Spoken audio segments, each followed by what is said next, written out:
ಇರುವುದರಿಂದ ಅದನ್ನು ನಿವಾರಣೆ ನಾನು ಮಾಡ್ಕೊಳ್ಬೇಕು ಬೇಡವಾ? ಅದಕ್ಕಾಗಿ ಅವ ಬಂದು ಬೇಡಿದ, ಈ ದೇಹ ನಿನ್ನ ನನದಿಂದ ಉಳಿದದ್ದು, ಈ ದೇಹ ಶ್ರಮ ನಿನಗಾಗಿ ಅಂತ ಹೇಳಿದ್ದೇನೆ. ಆದ್ರೆ ನೀನು ಬಂದಾಗ ತಿಳಿದಿದ್ದವನಲ್ಲ ನೀನು, ಯಾರು ಕಾಣದೇ ಇದ್ದದನ್ನು ನೀನು ಕೇಳ್ತೀಯ ಅಂತ ತಿಳ್ಕೊಂಡೆ. ಅದ್ರ ಹತ್ರ ಹೋಗಿದ್ದೆ. ನಿನಗೆ ದೇಹ ಬೇಡ, ನನ್ನ ದುಡಿಮೆ ಬೇಡ, ನನ್ನ ಸಂಪತ್ತು ಬೇಡ, ಆದ್ರೆ ನಿನಗೆ ಬೇಕಾದದ್ದು ನನ್ನ ಹೃದಯ ಆಗಿತ್ತು. ಆದ್ರೆ ಹೃದಯ ಕೆಣಕಿ ಬಿಟ್ಟೆ ಮಗನೇ, ಕೆಣಕಿ ಬಿಟ್ಟೆ. ಆದ್ರೂ ಈ ಹೃದಯ ಮಾತ್ರ ನಿನಗೊಬ್ಬರಿಗಾಗಿ ಕೊಡು ಮಗನೇ, ಒಳಗಿಟ್ಕೊಂಡಿದ್ದೇನ. ಹೌದು, ಈ ಯುದ್ಧ ಅನಿವಾರ್ಯ. ಇದು ಎಲ್ಲಿಂದ ಆರಂಭ ಆದದ್ದು? ನಿನ್ನ ಮಾವ ದೃಪದ, ದ್ರೋಣಾಚಾರ್ಯರು ಮಗನಿಗೆ ಹಾಲು ಕುಡಿಲಿಕ್ಕಿಲ್ಲ ಅಂತ ಗೋದಾನ ಮಾಡ್ಲಿಕ್ಕೆ ಹೋಗಿದ್ದಾರೆ ಬಲಾತ್ಕಾರವಾಗಿ. ಅವ ಕೊಡ್ಲಿಲ್ಲ ಅಂತ ಸಿಟ್ಟು ಮಾಡಿ ಜುಟ್ಟ ಬಿಟ್ಕೊಂಡು ಬಂದವರು ಇಲ್ಲಿ ಎತ್ಕಟ್ಟಿದ್ದಾರೆ. ಹೌದಲ್ಲ? ಅಲ್ಲಿಂದ ಶುರುವಾದದ್ದು. ಹಿರಣ್ಯ ವಿವಾಹ ಆಗಬೇಕಾದ್ರೆ ವ್ಯಾಸರು ಬಂದು ಹೇಳಿದ್ದು, ಮುಂದೊಂದು ದಿನ ಭಾರತ ಯುದ್ಧ ನಡೆಯಲಿಕ್ಕಿದೆ, ಒಂದು ದಿನದ ಯುದ್ಧವನ್ನ ಅವಳಲ್ಲಿ ಹುಟ್ಟಿದವ. ಇದೆಲ್ಲ ನಿನ್ ಗೊತ್ತಿದೆಯಲ್ಲ. ಅಂದಾಗ ಶ್ರೀಕೃಷ್ಣನ ಸಂಕಲ್ಪ, ಕಾಲದ ಸಂಕಲ್ಪ, ತೀರ್ಮಾನದ ಯುದ್ಧ, ಅದರಲ್ಲೆಲ್ಲ ಈಗ ಹೆಚ್ಚಿದ ಪಕ್ಷುಗಳು ನಾವು ಆಗುತ್ತಿ. ಆದ್ದರಿಂದ ಯುದ್ಧ ಅನಿವಾರ್ಯ, ಅನುಮಾನ ಬರ್ತದೆ. ಆದ್ರೆ ಒಂದು ಮಾತು ಹೇಳ್ತೇನೆ, ನಾನು ಮಾಡದೇ ಇರುವ ಮಹಾಕಾರ್ಯ ನೀನು ಮಾಡಿದವನು, ಪಿತೃಗಳನ್ನ ಸ್ವರ್ಗಕ್ಕೆ ಸೇರಿಸ್ತವನು. ಇನ್ನು ಮುಂದೆ ಮನಸ್ಸು ಮಾಡಿದ್ರು ಇವತ್ತಿನ ಸ್ಥಿತಿಯಲ್ಲಿ ಮಗನೇ ಮನೆ ಮಕ್ಕಳು ತರ್ಪಣ ಕೊಡುವ ಸ್ಥಿತಿ ಇಲ್ಲ. ಹೋಗ್ಲಿ, ಜಾತಿಯವರು ತರ್ಪಣ ಕೊಡ್ತಾರೋ ಇಲ್ವೋ, ಯಾರು ಸಾಯ್ತಾರೆ ಯಾರು ಉಳಿತಾರೆ ಅಂತ ಹೇಳಿ ಸಾಧ್ಯ ಇದೆಯಾ? ಆದ್ರೆ ಈ ಒಂದು ತಲೆ ಉಳಿದ್ರೆ ನೀವು ಜಗತ್ತಿಗೆ ತರ್ಪಣ ಕೊಡ್ತಾನೆ, ನನಗೆ ಗೊತ್ತುಂಟು. ಆ ಕಾರಣ ನಿನ್ನನ್ನು ಉಳಿಸಿಕೊಳ್ಳೋದಕ್ಕೆ ಒಂದು ಉಪಾಯ ಮಾಡಿದ್ದೇನೆ. ಹೌದು, ನೀನು ಉಳಿಬೇಕು. ಅಂದ್ರೆ ನಿನ್ನಿಷ್ಟ ಅಲ್ಲ, ಅದು ನನ್ನಿಷ್ಟ. ನಿನ್ನ ಜೊತೆಗೆ ಈ ಬಿಡಿಸಲಾರದ ಬಿಸುಗೆ ವಿಧಿಯೇ ತೀರ್ಮಾನಿಸಿದೆಯಲ್ಲ, ಒಂದು ಹೆಣ್ಣಿಗೆ 5 ಮಂದಿ ಗಂಡಂದು, ಅದು ತಾಯಿಯ. ಆದ್ರಿಂದ ನನ್ನ ಮನೆಯ ಸೊಸೆ ಅವಳು, ಅವಳ ಮನಸ್ಸಿಗೆ ನೋವಾಗಬಾರದು. ಈ ಎಲ್ಲ ಕಾರಣದಿಂದ ನಿನ್ನ ಉಳಿಸೋದು, ಜೊತೆಗೆ ಅವ್ರು 4 ಮಂದಿ ಉಳಿಸೋದು, ಇದು ಮಹಾಸಂಕಲ್ಪ ಅಲ್ವ. ನನ್ನ ಬದುಕಿನಲ್ಲಿ ಮಾಡೋದಂದ್ರೆ ಇದು ಒಂದೇ ಸಂಕಲ್ಪ. ಇದರಿಂದ ಪರಮೇಶ್ವರ ಪ್ರೀತನಾಗಬೇಕು. ಆ ದೃಷ್ಟಿಯಿಂದ ನನ್ನ ಕಣ್ಣು ಮುಂದೆ ಏನ್ ನಡೆಯುವುದಿದ್ರು ನಡೆಯಿದೆ, ನೋಡೇ ಬಿಡೋಣ ಅಂತ ಧೈರ್ಯ ಮಾಡಿ ನಾನು ಬಂದಿದ್ದೇನೆ. ಆದ್ರೆ ಈ ಕಡೆಗಿದ್ರು ಆ ಕಡೆಗೆ ಲಕ್ಷ್ಯ ಇಲ್ಲ ಅಂತ ತಿಳಿಬೇಡ. ನನ್ನೇ ಯುದ್ಧದಲ್ಲಿ ಈ 5 ಜೀವ ಒಂದು ಕೈ ಆಗದಿದ್ದ ನೋಡ್ಕೊಳ್ತಾನೆ ನೋಡಿ. ಮತ್ತೆ ಇದಕ್ಕಿಂತ ಹೆಚ್ಚಿಗೆ ಕೇಳಬೇಡ, ಯಾರ ಹತ್ರ ಹೇಳ್ಬೇಡ, ಅನುಮಾನ ಬರುವ ಹಾಗೂ ನೀನು ಇಲ್ಲಿ ಬೇಡ, ಆದಷ್ಟು ಬೇಗ ಹೊರಟು. ಆಯ್ತು, ಮತ್ತೊಮ್ಮೆ ವಂದಿಸಿ ಗುರು ಹಿರಿಯರನ್ನು ಉಳಿದವರು ಧರ್ಮ ನಂಬು, ದೇವರು ಸಹಾಯಕ್ಕಿದ್ದ.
ಕೃಷ್ಣ, 3ನೇ ದಿನದ ಯುದ್ಧ ಪ್ರಾರಂಭ ಆಗಿದೆ ಇವತ್ತು. ಪ್ರಾರಂಭ ಆಗಿದೆ ಅಲ್ವೋ? ಹೌದು.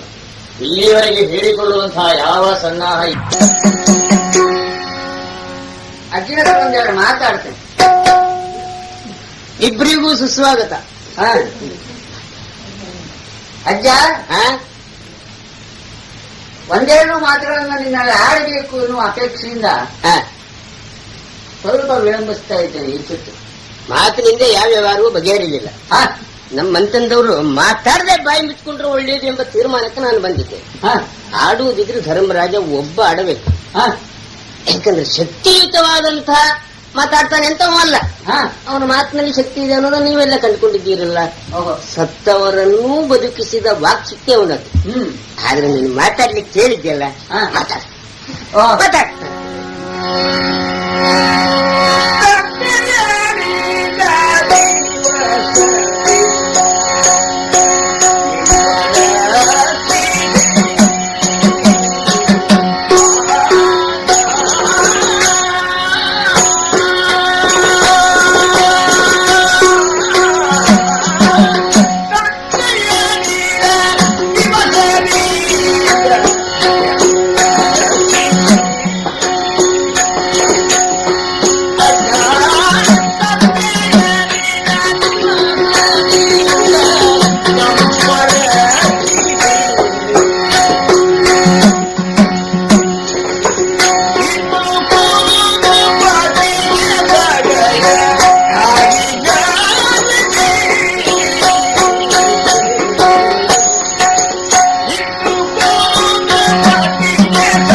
ನಿನ್ನನ್ನು ಕಂಡಾಗ ನನಗೆ ಒಂದು ನೆನಪಾಗ್ತಾ ಇದೆ. ಕಟುಕರವನು ಕುರಿಯನ್ನು ಸಾಕ್ತಾನಂತ, ಕೊಬ್ಬಾಗಿ ಬೆಳೆಯಲಿ ಅಂತ ಅದಕ್ಕೆ ಒಳ್ಳೆ ಆಹಾರವನ್ನು ನೀಡ್ತಾನೆ. ಒಂದು ದಿವಸ ಅದನ್ನು ತಲೆ ಕಡಿತಾನೆ. ಅವನು ಉದ್ಯೋಗದಲ್ವಾ, ಅವನ ಬಗ್ಗೆ ಆಕ್ಷೇಪ ಆಗಿಲ್ಲ. ನಿನ್ನ ವ್ಯವಹಾರ ನೋಡಿದ್ರೆ ಹಾಗೆ ಅಂತ ನನಗೆ ಅನಿಸ್ತಾ ಇದೆ. ತಪ್ಪೆ ಹಾಗನಿಸಿದ್ರೆ, ಯಾಕಂದ್ರೆ ತಂದೆ ಇಲ್ಲದೆ ಅನಾಥರಾಗಿದ್ದಾಗ ನಮ್ಮನ್ನು ತಂದು ಸಾಕಿ ಸಲಹಿ ದೊಡ್ಡವರನ್ನಾಗಿ ಮಾಡಿ ಬೆಳೆಸಿದ ಮೇಲೆ ಇದು ಕಡಿಯುವ ಕುರಿ ಅಂತ ಕತ್ತಿ ಇಲ್ಲದೆ ನಿಂತಿದ್ದೀಯಲ್ಲ ನೀನು. ಈ ನಿನ್ನ ವ್ಯವಹಾರವನ್ನು ಕಂಡಾಗ ಆ ಕಟಕರವನ್ನು ನೆನಪಾಗುತ್ತದೆ. ಆದ್ರೆ ನಮಗೆ ವಿಶ್ವಾಸ ಒಂದು ಉಂಟು. ತಪ್ಪಲ್ಲ, ಲೋಕಜ್ಞಾನ ಚೆನ್ನಾಗಿದೆ ನೀನು. ನಿನ್ನ ವ್ಯವಹಾರ ನೋಡಿದ್ರೆ ಹಾಗೆ ಅನಿಸಿದ್ರು ಅಜ್ಜ ಕಟ್ಟುತ್ತಾರಲ್ಲ ಅಂತ ವಿಶ್ವಾಸ ಉಂಟು. ಆದ್ರೆ ವ್ಯವಹಾರ ಮಾತ್ರ ಅದೇ ಅಲ್ಲ. ಹಾಗಾಗಿ ಆಕ್ಷೇಪ ಹೇಳದೆ ಗತಿ ಇಲ್ಲ. ಇಲ್ಲಿ ಕೌರವ ನಿನಗೆ ಏನು ಗೊತ್ತು, ನಿನ್ನನ್ನು ಸೇರಿಕೊಂಡಿದ್ದಾನೆ. ನಾವು ಮಾಡಿದ ಅನ್ಯಾಯ ನಿನಗೆ ಏನು ಅಜ್ಜ? ನಮ್ಮ ಎದುರಿನಲ್ಲಿ ಕತ್ತಿ ಹಿಡಿದು ನಿಂತಿದ್ದೀಯಲ್ಲ, ಇದಕ್ಕೆ ನಿನ್ನ ಸಮಾಧಾನ ಏನು? ಸ್ವಲ್ಪ ಹೇಳ್ತೀಯ? ಇದು ನಿನಗೆ ವಿವೇಕವೇ. ಬೇಗ ಎನಿಸಿದಾಗ ಆಗ್ಲಿಲ್ವಾ? ಇಲ್ಲಿ ನನ್ನಷ್ಟು ಹರಿಯವರೇ ಇಲ್ಲ. ಈ ಮುದುಕನಿಗೂ ವಿವೇಕ ಇಲ್ಲ ಅಂತಾದ್ರೆ ಮತ್ತೆ ಈ ಪ್ರಪಂಚದ ವಿವೇಕ ಅನ್ನೋದೊಂದು ಉಳಿಯಲೇ ಇಲ್ಲ ಅಂತ ಅನ್ತದೆ. ಇದು ಪ್ರಚಾರ ಮಾಡುವ ವ್ಯವಹಾರ ಇದು. ಹೌದು.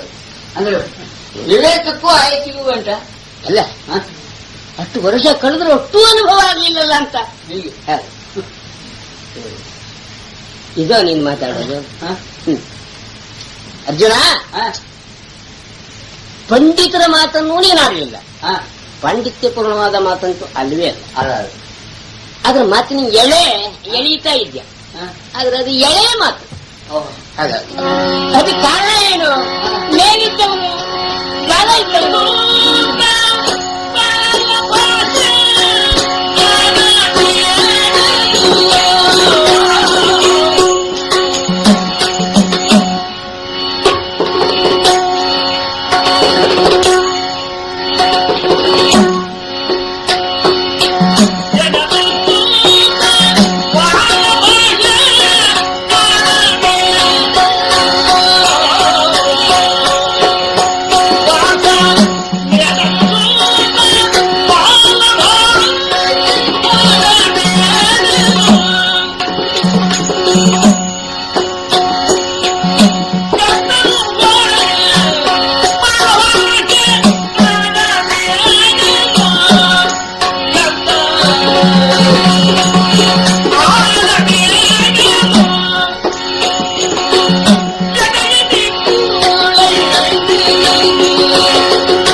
ನೀನಾಡಿದ್ಯಾ. ನಾವು ಉಪೇಕ್ಷೆ ಮಾಡಿ ಬಿಡಬಹುದು, ಇದು ಬಾಲ ಭಾಷೆ. ಅದು ಹೌದು ಅಂತಾದ್ರೆ ಅದಕ್ಕೆ ಉತ್ತರ ಇಲ್ಲ ಅಂತಲ್ಲ. ಅಭಿಮನ್ಯು ಬಂದಿದ್ದ, ಯಾಕೆ ಬಂದೆ ಬದುಕ, ಯಾಕೆ ಬದುಕಿದ್ದೆ ಬದುಕ, ಈಗೆಲ್ಲ ಕೇಳಿದ. ಕೇಳುವ ವಯಸ್ಸು ಅವ್ನು ಕೇಳಲೇಬೇಕು, ಕೇಳಿದ್ರೆ ಚಂದ. ಆದ್ರೆ ಅವನ ಅಪ್ಪ ನೀನಲ್ವ, ಅಷ್ಟು ಎಳೆಯವನಲ್ಲ, ನನ್ನಷ್ಟು ಹಳೆಯವನು ಅಲ್ಲ. ಮಾತಾಡುವೆ ನೋಡು, ಕಟುಕನ ಪಾತ್ರವನ್ನು ಆರೋಪಿಸಿದ್ಯಾ, ಸರಿ, ವ್ಯಾವಹಾರಿಕವಾಗಿ ನನ್ನ ವ್ಯವಹಾರ ಹಾಗೆ ಕಾಣುತ್ತದೆ. ಹಾಗಂತ ಅದನ್ನು ಅರ್ಥ ಮಾಡಿಕೊಂಡ್ರೆ ಮಾತಿನ ಚೂರಿಯಿಂದ ಒಳಗೆ ಹೃದಯವನ್ನು ನೀನು ಕೊರದಿದ್ಯ, ಅಷ್ಟೇ ವೇದನೆಯೂ ಆಗುತ್ತೆ. ಅದು ಪುತ್ರ ಇಲ್ಲ ಅಂತಲ್ಲ ಮಗನೇ, ನಾವು ಸಾಕಿದ ಪಶು. ತಾಯಿಯ ಸ್ವಭಾವ ಕರ್ತವ್ಯ ಕೆಚ್ಚಲಿಗೆ ಹಾಲನ್ನು ಇಳಿಸಿ ಕರುವಿಗೆ ಕುಡಿಸುವುದು. ಇಳಿಸಿದ ಹಾಲನ್ನ ಕುಡಿದು ಮತ್ತೆ ಕರು ಸಾಕಾಗದೆ ಮತ್ತೆ ಬುದ್ಧುತ್ತದೆ ಕೆಚ್ಚಲಿಗೆ. ಆಗ ನೋವನ್ನು ತಡ್ಕೊಳ್ಳಾರದೆ ತಾಯಿ ಕರುವಿನ ಸುಂಡಿ ಮೇಲೆ ಬಾಧಿಸುತ್ತದೆ. ತಾಯಿ ತಾಳ್ಮೆಗುಂದ ಒಂದು ಮಿತಿ ಅನ್ನೋದು ಇದೆಯೋ ಇಲ್ವೋ ನಿಮ್ಮದು ಹಾಗೆ. ಆದರೂ ಅರ್ಜುನ, ಪುರಂಧರನ ಮಗನೋ ನೀನು ಎಷ್ಟು ಬೆಳೆದಿದ್ದೀವ ಅನ್ನೋದು ನಿನಗೆ ಗೊತ್ತಿಲ್ಲ, ನಮಗೆ ಗೊತ್ತಿಲ್ಲ. ನಾವು ಬಾಯಿ ಬಿಟ್ಟು ಹೇಳದೇ ಇದ್ರು, ಹೇಳುವ ಸ್ಥಾನದಲ್ಲಿ ಇಲ್ಲ. ಆದ್ರೆ ಒಳಗೆ ಅದನ್ನು ಅನುಭವಿಸ್ತಾ ಇದ್ದೇವೆ, ಆನಂದವನ್ನು ಪಡಿತಾ ಇದ್ದೇವೆ. ಅರ್ಜುನ, ಸೇರಿದ 18 ಅಕ್ಷೋಹಿಣಿ ಸೇನೆಯಲ್ಲಿ ಯಾರಾದರೂ ಪ್ರಶ್ನೆ ಮಾಡಿದ್ರ? ಗೀತೋಪದೇಶದ ಅಗತ್ಯ ಬಿತ್ತ ಅವರಿಗೆ? ಹೋಗಲಿ, ವಿಶ್ವರೂಪ ಸಂದರ್ಶನ, ಆ ದಿವ್ಯ ದರ್ಶನದ ಫಲಾಭ ಆದದ್ದು ನೀನು ಒಬ್ಬನಿಗೆ ಅಲ್ವಾ? ನನಗೂ ಸಿಗಲಿಲ್ಲ ಮಗನೇ, ಅದನ್ನು ನೀನು ಪಡೆದವು. ಅವ ಕಾಮಧೇನು ಕರುವಾಗಿ ಗೀತಾಮೃತವನ್ನು ನೀನು ಕುಡಿದಿದ್ಯಲ್ಲ, ಇಡೀ ಪ್ರಪಂಚ ಕ್ಷತ್ರಿಯರ ಕುಲವೇ ಪಾವನ ಆಗ್ಬಿಡ್ತ. ಅಂಥವನು ಇಷ್ಟು ಸಣ್ಣ ಮಾತಾಡುವ, ಮತ್ತೊಬ್ಬರ ಪರಿಸ್ಥಿತಿಯನ್ನು ಅರ್ಥ ಮಾಡಿಕೊಳ್ಬೇಕು. ಏನು ಪ್ರಯೋಜನ? ನನ್ನ ಒಳಗಿನ ನೋವನ್ನು ಕೇಳಿದವರಿಲ್ವಾ? ಈವರೆಗೆ ಒಳಗೆ ನಾನು ಅದನ್ನು ಅನುಭವಿಸ್ತಾ ಇದ್ದೇನೆ. ಇಡೀ ದೇಹದ ರಕ್ತ ಎಲ್ಲ ಹತ್ತುಗಟ್ಟು, ಪರಿಹಾರ ಇಲ್ಲ ಅದಕ್ಕೆ. ತಲೆ ಯಾಕೆ ಹಾಳು ಮಾಡ್ಕೊಳ್ಬೇಕು? ಕೆಲವಷ್ಟು ಪ್ರಶ್ನೆಗಳು ಬರ್ತವೆ, ಉತ್ತರವೇ ಇರುವುದಿಲ್ಲ. ಅಂದ್ರೆ ಮತ್ತೆ ಯಾಕೆ ಅದನ್ನು ಕೇಳೋದು? ಹಾಗಾಗಿ ಮಾತಿನಿಂದ ಸಮಸ್ಯೆ ತೀರ್ಮಾನ ಆಗುವುದಿಲ್ಲ. ಕೃತಿ ಇಲ್ಲಿ ಪ್ರಧಾನ. ನೀವು ಹೇಳಿದ್ದನ್ನು ಕೇಳಿದವರಲ್ಲ, ಅವು ಕೇಳುವುದೇ ಇಲ್ಲ. ಒಟ್ಟಿನಲ್ಲಿ ನಿಮಗೆ ಬೇಕಲ್ವಾ? ಅದೇ ನಾವಿಷ್ಟು ದುಡ್ದಿದ್ದಕ್ಕಾಗಿ ಅಲ್ವ ನಿಮ್ಮ ಹಠ ಪಟ್ಟು ಇಷ್ಟು ಇಲ್ಲದೆ ಇದ್ದಿದ್ರೆ ಅಂದಾಗ ಬಹಳ ಮಾತಾಡ್ಬೇಕಾಗ್ತದೆ. ಬೇಡ, ನಿನಗೆ ಬೇಕ ಸಮಾಧಾನ. ನಮ್ಮ ಅಜ್ಜನೂ ಹೀಗಾಗಿ ಹೋದನೆ, ನನ್ನ ಬಗ್ಗೆ ನಿನ್ಗೆ ಒಳ್ಳೆ ಗೌರವ ಆಯ್ತು.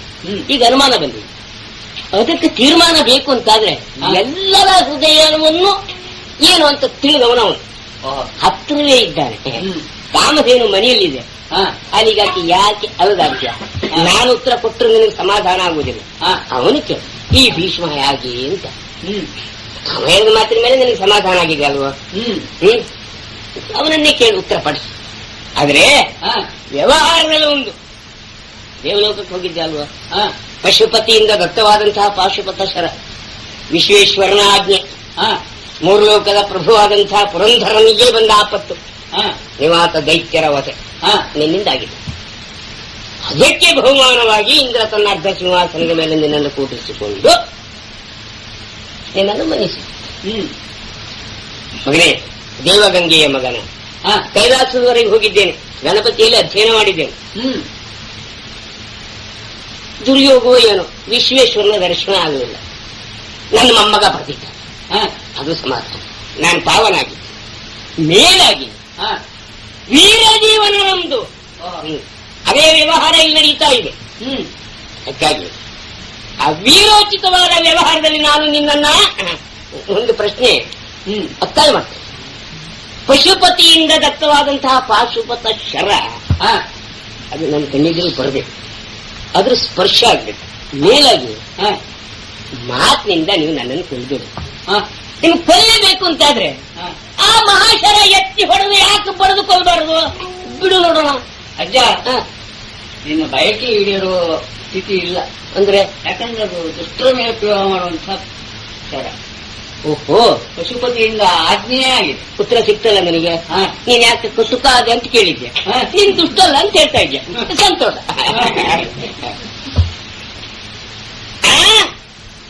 ನಿನ್ನ ಯುದ್ಧ ಕೌಶಲ್ಯವನ್ನು ಕಂಡಾಗ ಎಲ್ಲ ಉಕ್ಕುತ್ತಾ ಇದೆಯಾ?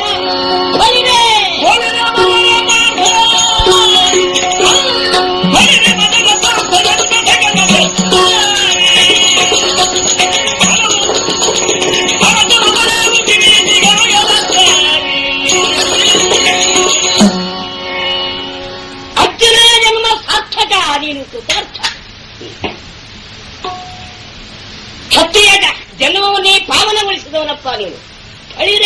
ಪಾರ್ಥರೇ ಪಾರ್ಥ, ಎಂತಹ ಅದ್ಭುತವಾದ ಕರಕೌಶಲ್ಯವಿದೆ.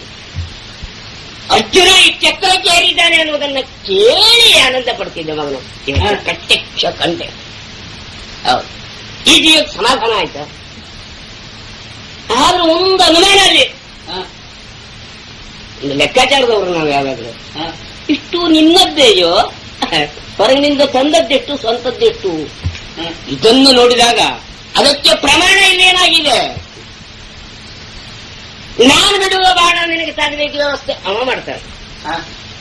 ನಾನು ಬಹಳ ಸೂಕ್ಷ್ಮ ಆ ಕಡೆ ಈ ಕಡೆ ಎಲ್ಲ ನೋಡ್ತಾ ಇದ್ದೇನೆ. ನೀನು ಬಿಡುವ ಬಾಣ ನನಗೆ ತಾಗುವ ಹಾಗೆಯೇ ವ್ಯವಸ್ಥೆ ಅವನು ಎರಡೂ.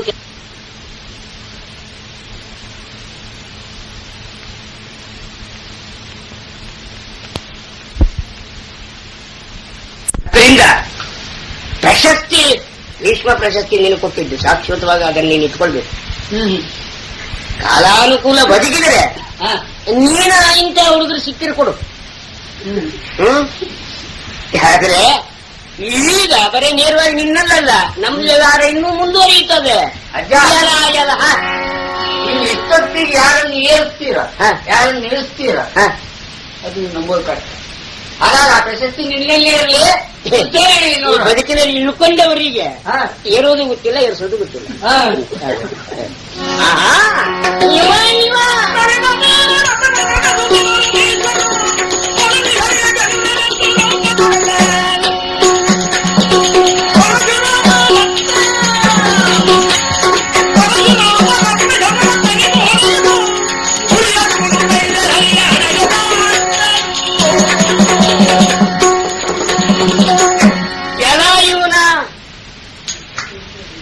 ನಮಗೂ ಇವ ಬುದ್ಧಿ ಕಲಿಸ್ತಾನೆ ಅಂತಾದ್ರೆ ಒಂದು ಕೈ ನೋಡ್ಲೇಬೇಕು. ಈಗ ಅಂತಲ್ಲ, ನನ್ನ ಬದುಕಿನಲ್ಲಿ ನಮ್ಮ ಮನೆಯಲ್ಲಿ ಮೂರನೆಯವರು ಭಾಗವಹಿಸಿಯೇ ಸರ್ವನಾಶ ಆದದ್ದು. ನೀವಂತೂ ಪ್ರತ್ಯಕ್ಷ ಭಾಗವಹಿಸಿದ್ದಾರೆ. ಈಗ ಅದನ್ನೇ ಇಲ್ಲಿ ಚಿತ್ರಣ ಮಾಡಿ ಕಾಣಿಸ್ತಾ ಇದ್ದಾರೆ. ಇವನ ಒಂದು ಮಾತು ಕೇಳೋದಲ್ಲ, ಒಂದು ಕೈ ತೋರಿಸೋದು. ಆದ್ರೆ ವಿಚಾರ ಇಲ್ಲದೆ ಹೊಡೆಯೋದು ಅಲ್ಲ, ಹೊಡ್ಕೊಂಡು ವಿಚಾರ ಮಾಡೋದು ಅಲ್ಲ, ಹೊಡಿಬೇಕಾದ್ರೆ ವಿಚಾರ ಮಾಡೋದು. ಸರಿ, ಇವ ಹಣೆಯಲ್ಲಿ ಬರೆಯುವವನು. ಈಗ ನನ್ನ ಹಣೆಯಲ್ಲಿ ಏನು ಬರೆದಿದೆ ಅನ್ನೋದನ್ನ ಓದ್ಲಿಕ್ಕೆ ಗೊತ್ತಿಲ್ಲ ನನಗೆ. ನಮ್ಮ ಹತ್ರ ಬರೀಲಿಕ್ಕಾಗುವುದಿಲ್ಲ. ಮನಸ್ಸು ಮಾಡಿದ್ರೆ ಇವನ ಹಣೆಯಲ್ಲಿ ಏನಿದೆ ಅನ್ನೋದನ್ನ ಬರೀಲಿಕ್ಕಾಗ್ತದೋ ಇಲ್ವೋ ನಮ್ಮ ಹತ್ರ. ಅದಕ್ಕೆ ಕೊಟ್ಟದ್ದನ್ನ ಪ್ರಾಮಾಣಿಕವಾಗಿ ಮುಟ್ಟಿಸುವವರು. ನನ್ನ ಯೋಗ್ಯತೆಯನ್ನ ಕಂಡ ಪರಶುರಾಮ ದೇವರು ಅಸ್ಥಿರತ್ನ ಶರವನ್ನ ನನಗೆ ಅನುಗ್ರಹಿಸಿದ್ದಾರೆ. ಯಾರೊಬ್ಬರ ಮೇಲೆ ಬಿಟ್ಟರು ಒಬ್ಬ ಹೋಗ್ತಾನೆ. ಅದನ್ನ ಪ್ರಯೋಗಿಸಬೇಕಾದಂತಹ ಅಗತ್ಯ ನಮಗಿಲ್ಲ. ಇಟ್ಟುಕೊಂತ ಕೊಟ್ಟಿದ್ರು, ಅಗತ್ಯ ಇಲ್ದಿದ್ಮೇಲೆ ಮತ್ತೆ ನಾನು ಯಾಕೆ ಇಟ್ಕೊಳ್ಳೋದು? ಅಸ್ತ್ರಕ್ಕೆ ಶಕ್ತಿ ಇದೆಯಲ್ಲ, ಕೊಟ್ಟವರಿಗೆ ನೇರವಾಗಿ ಮುಟ್ಟಿಸ್ಲಿಕ್ಕೆ ಅವರಿಲ್ಲ. ಅದೇ ಎರಡನೇ ಅವತಾರ ಇದು.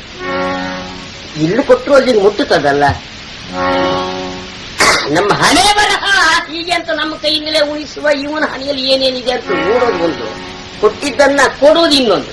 ಆ ದೃಷ್ಟಿಯಿಂದ ಈ ನಮ್ಮಿಬ್ಬರ ವ್ಯವಹಾರದಲ್ಲಿ ಅಧಿಕ ಪ್ರಸಂಗತನ ಮಾಡಿದ ಇವನ ಅಧಿಕ ಪ್ರಸಂಗತನ ನಿಲ್ಲಿಸಲಿಕ್ಕೆ ಪರಶುರಾಮ ದತ್ತ ಶರವನ್ನ ಎತ್ತಿ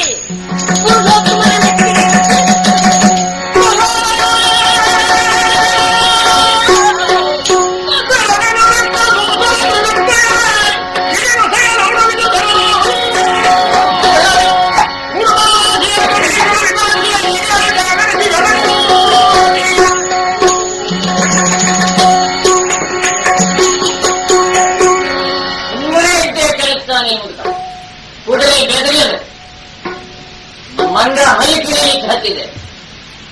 ಹಾಗೆ ಒಡೆಯುವ ಹಾಗೆ ನಮ್ಮ ಮೇಲೆ ಬಹಳ ಪ್ರಯೋಗ ಮಾಡ್ತಾರೆ. ಸುಮ್ಮನೆ ಬಿಡುವುದ, ಬೇಕಾದರೆ ಶತಕೋಟಿ ಬ್ರಹ್ಮರು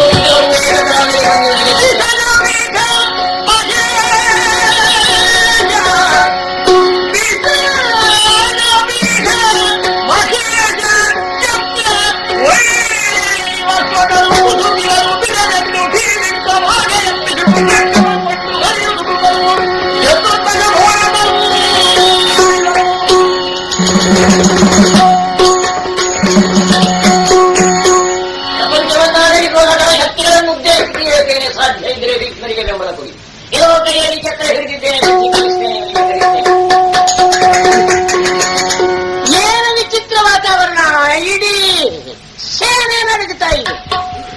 ಭೂಕಂಪವ, ಪ್ರಳಯದ ಉತ್ಪಾತವ, ಏನೂ ಭಯಂಕರ, ಏನೂ ಆಗಲಿಲ್ಲ, ಆಗದೆ ಉಳಿಯಲೂ ಇಲ್ಲ. ಅದು ಎಲ್ಲಿಂದ ಅದರ ಮೂಲ ಏನು ಅಂತ ನೋಡಿದ್ರೆ, ಓಹೋ, ಸ್ವಾಮಿಗೆ ಸಿಟ್ಟು ಬಂದದ್ದು.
ಇವನು ಸುರಾರಿ, ರುದ್ರ ಭಯಂಕರ ಅಂದ್ರೆ ಇವನೇ ಅಂತ ನಾನೇ ಅಲ್ಲಿ ಓರಾಡಿ ಸುಯಾಗದಲ್ಲಿ ಹೇಳಿದವನು. ಪ್ರಳಯ ಭಯಂಕರ, ಏನೂ ಆಗುತ್ತಾನೆ. ಇವನಿಗೆ ಸಿಟ್ಟು ಬಂದಿದೆ. ಈ ಸಿಟ್ಟಿಗೆ ಸುಟ್ಟು ಹೋಗ್ತದೆ ಎಂಬ ತೀರ್ಮಾನಕ್ಕೆ ಇವರೆಲ್ಲ ಬಂದಿದ್ದಾರೆ. ಅವರು ಹೆದರಿಸುವುದಕ್ಕೆ ನಾನೇ ಕಾರಣ ಆದ್ನಲ್ಲ. ಸಿಟ್ಟು ಬರುವ ವ್ಯವಸ್ಥೆ ಮಾಡಿದವನು ನಾನೇ. ಎಷ್ಟೊತ್ತಿಗೆ ಇವನು ಸಿಟ್ಟು ಇಳೀತದೆ ಅಂತ ನಿರೀಕ್ಷೆ ಮಾಡಿ ನೋಡುವಷ್ಟು ತಾಳ್ಮೆ ನನಗಿದ್ರು ಅವರಿಗಿಲ್ಲ. ಈಗ ಇಳಿಸಬೇಕಾದ ವ್ಯವಸ್ಥೆ ನನ್ನಿಂದಲೇ ಆಗಬೇಕು. ಹರಿಯ ಖಾತಿಯ ತಡೆಯುವರು ಯಾರು? ತಡೀಲಿಕ್ಕೆ ಪ್ರಯತ್ನ ಪಟ್ಟಣ ಒಂದು ಸಮಾಧಾನ, ಏನೂ ಆಗುವುದಿಲ್ಲ. ಆದ್ರೆ ಇವನೇ ಸಿಟ್ಟು ಬಂದದ್ದನ್ನು ಕಂಡ್ರೆ ಕೆಲವು ಘಟನೆಯಿಂದ ಎಲ್ರಿಗೂ ಸಿಟ್ಟು ಬರ್ತದೆ ಅಂತ ಆಯ್ತು. ಹೋಗ್ಲಿ,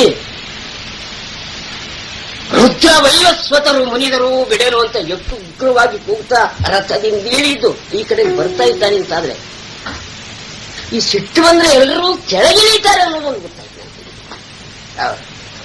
ಮತ್ತೆ ಯಾರ ಅಗತ್ಯವೂ ಇಲ್ಲದೆ ಕಡದೇ ಬಿಡ್ತೇನೆ ಅಂತ ಇವನಿಗೆ ಹೊರಟಿದ್ದಾನೆ ಅಂತಾದ್ರೆ, ನಾಟಕವೋ ನಟನೆ, ಅದರ ದೃಶ್ಯ ಹೌದಲ್ಲ. ಸಿಟ್ಟು ಬಂತು, ತಡೀಲಿಕ್ಕೆ ಬಂದಿದ್ದಾನೆ. ನಾವ್ಯಾಕೆ ಹೆದರಬೇಕು?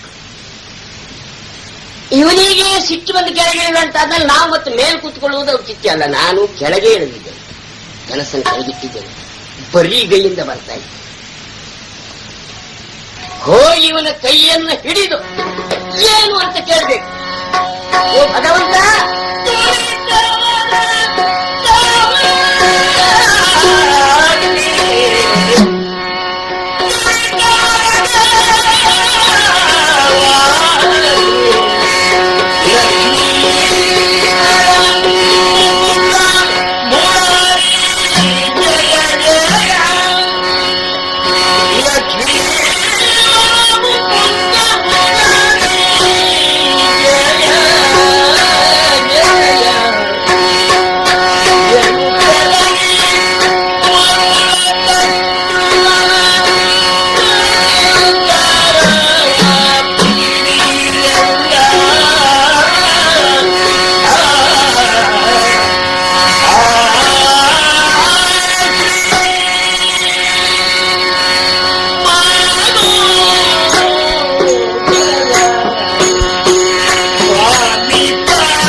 ಪಾಪವನ್ನೇ ಸುಡುವ ಪ್ರಳಯಾಗ್ನಿ ಸ್ವರೂಪ ನೀನು.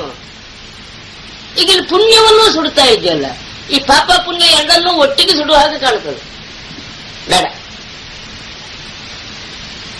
ಎಲ್ಲವನ್ನೂ ಸುಟ್ಟುರುಗುವ ಈ ವ್ಯವಹಾರ ಬಿಟ್ಟು ನಿನಗೆ ಸಿಟ್ಟು ಬಂದ್ರೆ ನನ್ನನ್ನೇ ಸುಟ್ಟು. ನನ್ನನ್ನು ಸುಟ್ಟರು ಒಂದು ತೊಂದರೆ ಆಗ್ತದೆ, ಬ್ರಹ್ಮಾಂಡವೇ ಒಂದು ತೂಕ, ನಾನೇ ಒಂದು ತೂಕ ಆಗ್ತದೆ. ಆ ದೃಷ್ಟಿಯಿಂದ ಅಷ್ಟು ದೊಡ್ಡ ಗೌರವ ನನಗೆ ಬೇಡ. ಇನ್ನು ನೋಡಿದ್ರೆ ಈ ಸುಡುವ ವ್ಯವಹಾರಕ್ಕೆ ಬಹಳ ತೊಂದರೆ ಇದ್ದ ಕಾಣ್ತದೆ. ಆದ್ರಿಂದ ಸ್ವಲ್ಪ ತಡೆ. ಇದೋ ನಿನ್ನೆದುರಿಗೆ ಧೈರ್ಯ ಮಾಡಿ ನಡೆದು ಬಂದಿದ್ದೇನೆ. ಚಕ್ರವನ್ನ ಹಿಡಿದು ತಿರುಗಿಸುವ ನಿನ್ನ ಕೈಯನ್ನ ಹಿಡಿದು ಕೇಳ್ತಾ ಇದ್ದೇನೆ. ತಪ್ಪು ತಿಳಿಬೇಡ, ನನಗೆ ಕೊಡುಕೊಳ್ಳುವ ವ್ಯವಹಾರ ಮಾತಾಡಿದ ಪ್ರಕಾರ ಇಲ್ಲ. ಹಿಂದಿತ್ತೋ ಏನೋ ನನಗೆ ಗೊತ್ತಿಲ್ಲ, ಅದು ನಿನ್ನನ್ನೇ ಕೇಳ್ತೇನೆ ನಾನು, ಅದಕ್ಕಲ್ಲ. ಆವೇಶದಿಂದ ಹೊರಟಿದ್ಯಾ, ಇಡೀ ಜೀವನದಲ್ಲಿ ಬೆಟ್ಟ ಗುಡ್ಡ ಹತ್ತಿ ಕಲ್ಲು ಮುಳ್ಳುಗಳನ್ನು ತೊಳೆದು ದೈತ್ಯರ ವಧೆ ಮಾಡಿದ ಆ ದೇಹಕ್ಕೆ ಎಷ್ಟು ಪೆಟ್ಟು ಬಿದ್ದಿತ್ತೋ ಏನೋ. ಅದು ಬಹುತೇಕ ಮೈ ಹೊರಟಾಗಿರ್ಬೇಕು ಎಂಬ ತೀರ್ಮಾನ ನನ್ನದಾಗಿತ್ತು. ನೋಡ್ತೇನೆ, ಕಮಲದಷ್ಟು ಮೃದು ಎಷ್ಟು ಕೋಮಲವಾಗಿದೆ. ಎಂತಹ ಮೃದು ಕೈಯ ನಿನ್ನದು. ಅಲ್ಲ, ಇಷ್ಟು ಬಿಸಿಲಿನ ಬೆಳಕಿಗೆ ಹೊರಟಾಗಬೇಕಾದಂತಹ ಕೈಯೇ ಇಷ್ಟು ಮೃದು ಅಂತಾದ್ರೆ ಭಗವಂತನ ಹೃದಯ ಇನ್ನೆಷ್ಟು ಮೃದು ಅಲ್ಲ ಅಂದಾಗ ನನಗೆ ಈ ಕೈ ಹಿಡಿದಿದ್ದೇನೆ, ಅದು ಒಳಗಿನ ಅನುಗ್ರಹ ಬೇಕು. ಶ್ರೀ ಮನೋಹರ ಸ್ವಾಮಿ ಪರಾಕು, ಸರ್ವಚಂಚಲೆಯಾದಂತಹ ಲಕ್ಷ್ಮಿ, ಅವಳನ್ನ ನಿಯಂತ್ರಿಸುವುದಕ್ಕೆ ಯಾರಿಂದಲೂ ಸಾಧ್ಯ ಆಗಲಿಲ್ಲ. ನೀನು ನಿಯಂತ್ರಿಸಿದ್ದೆ, ಸ್ವಭಾವವೇ ಹಾಗೆ, ಕಡಲೆ ಕಡೆಯುವ ಸ್ವಭಾವದ್ದು.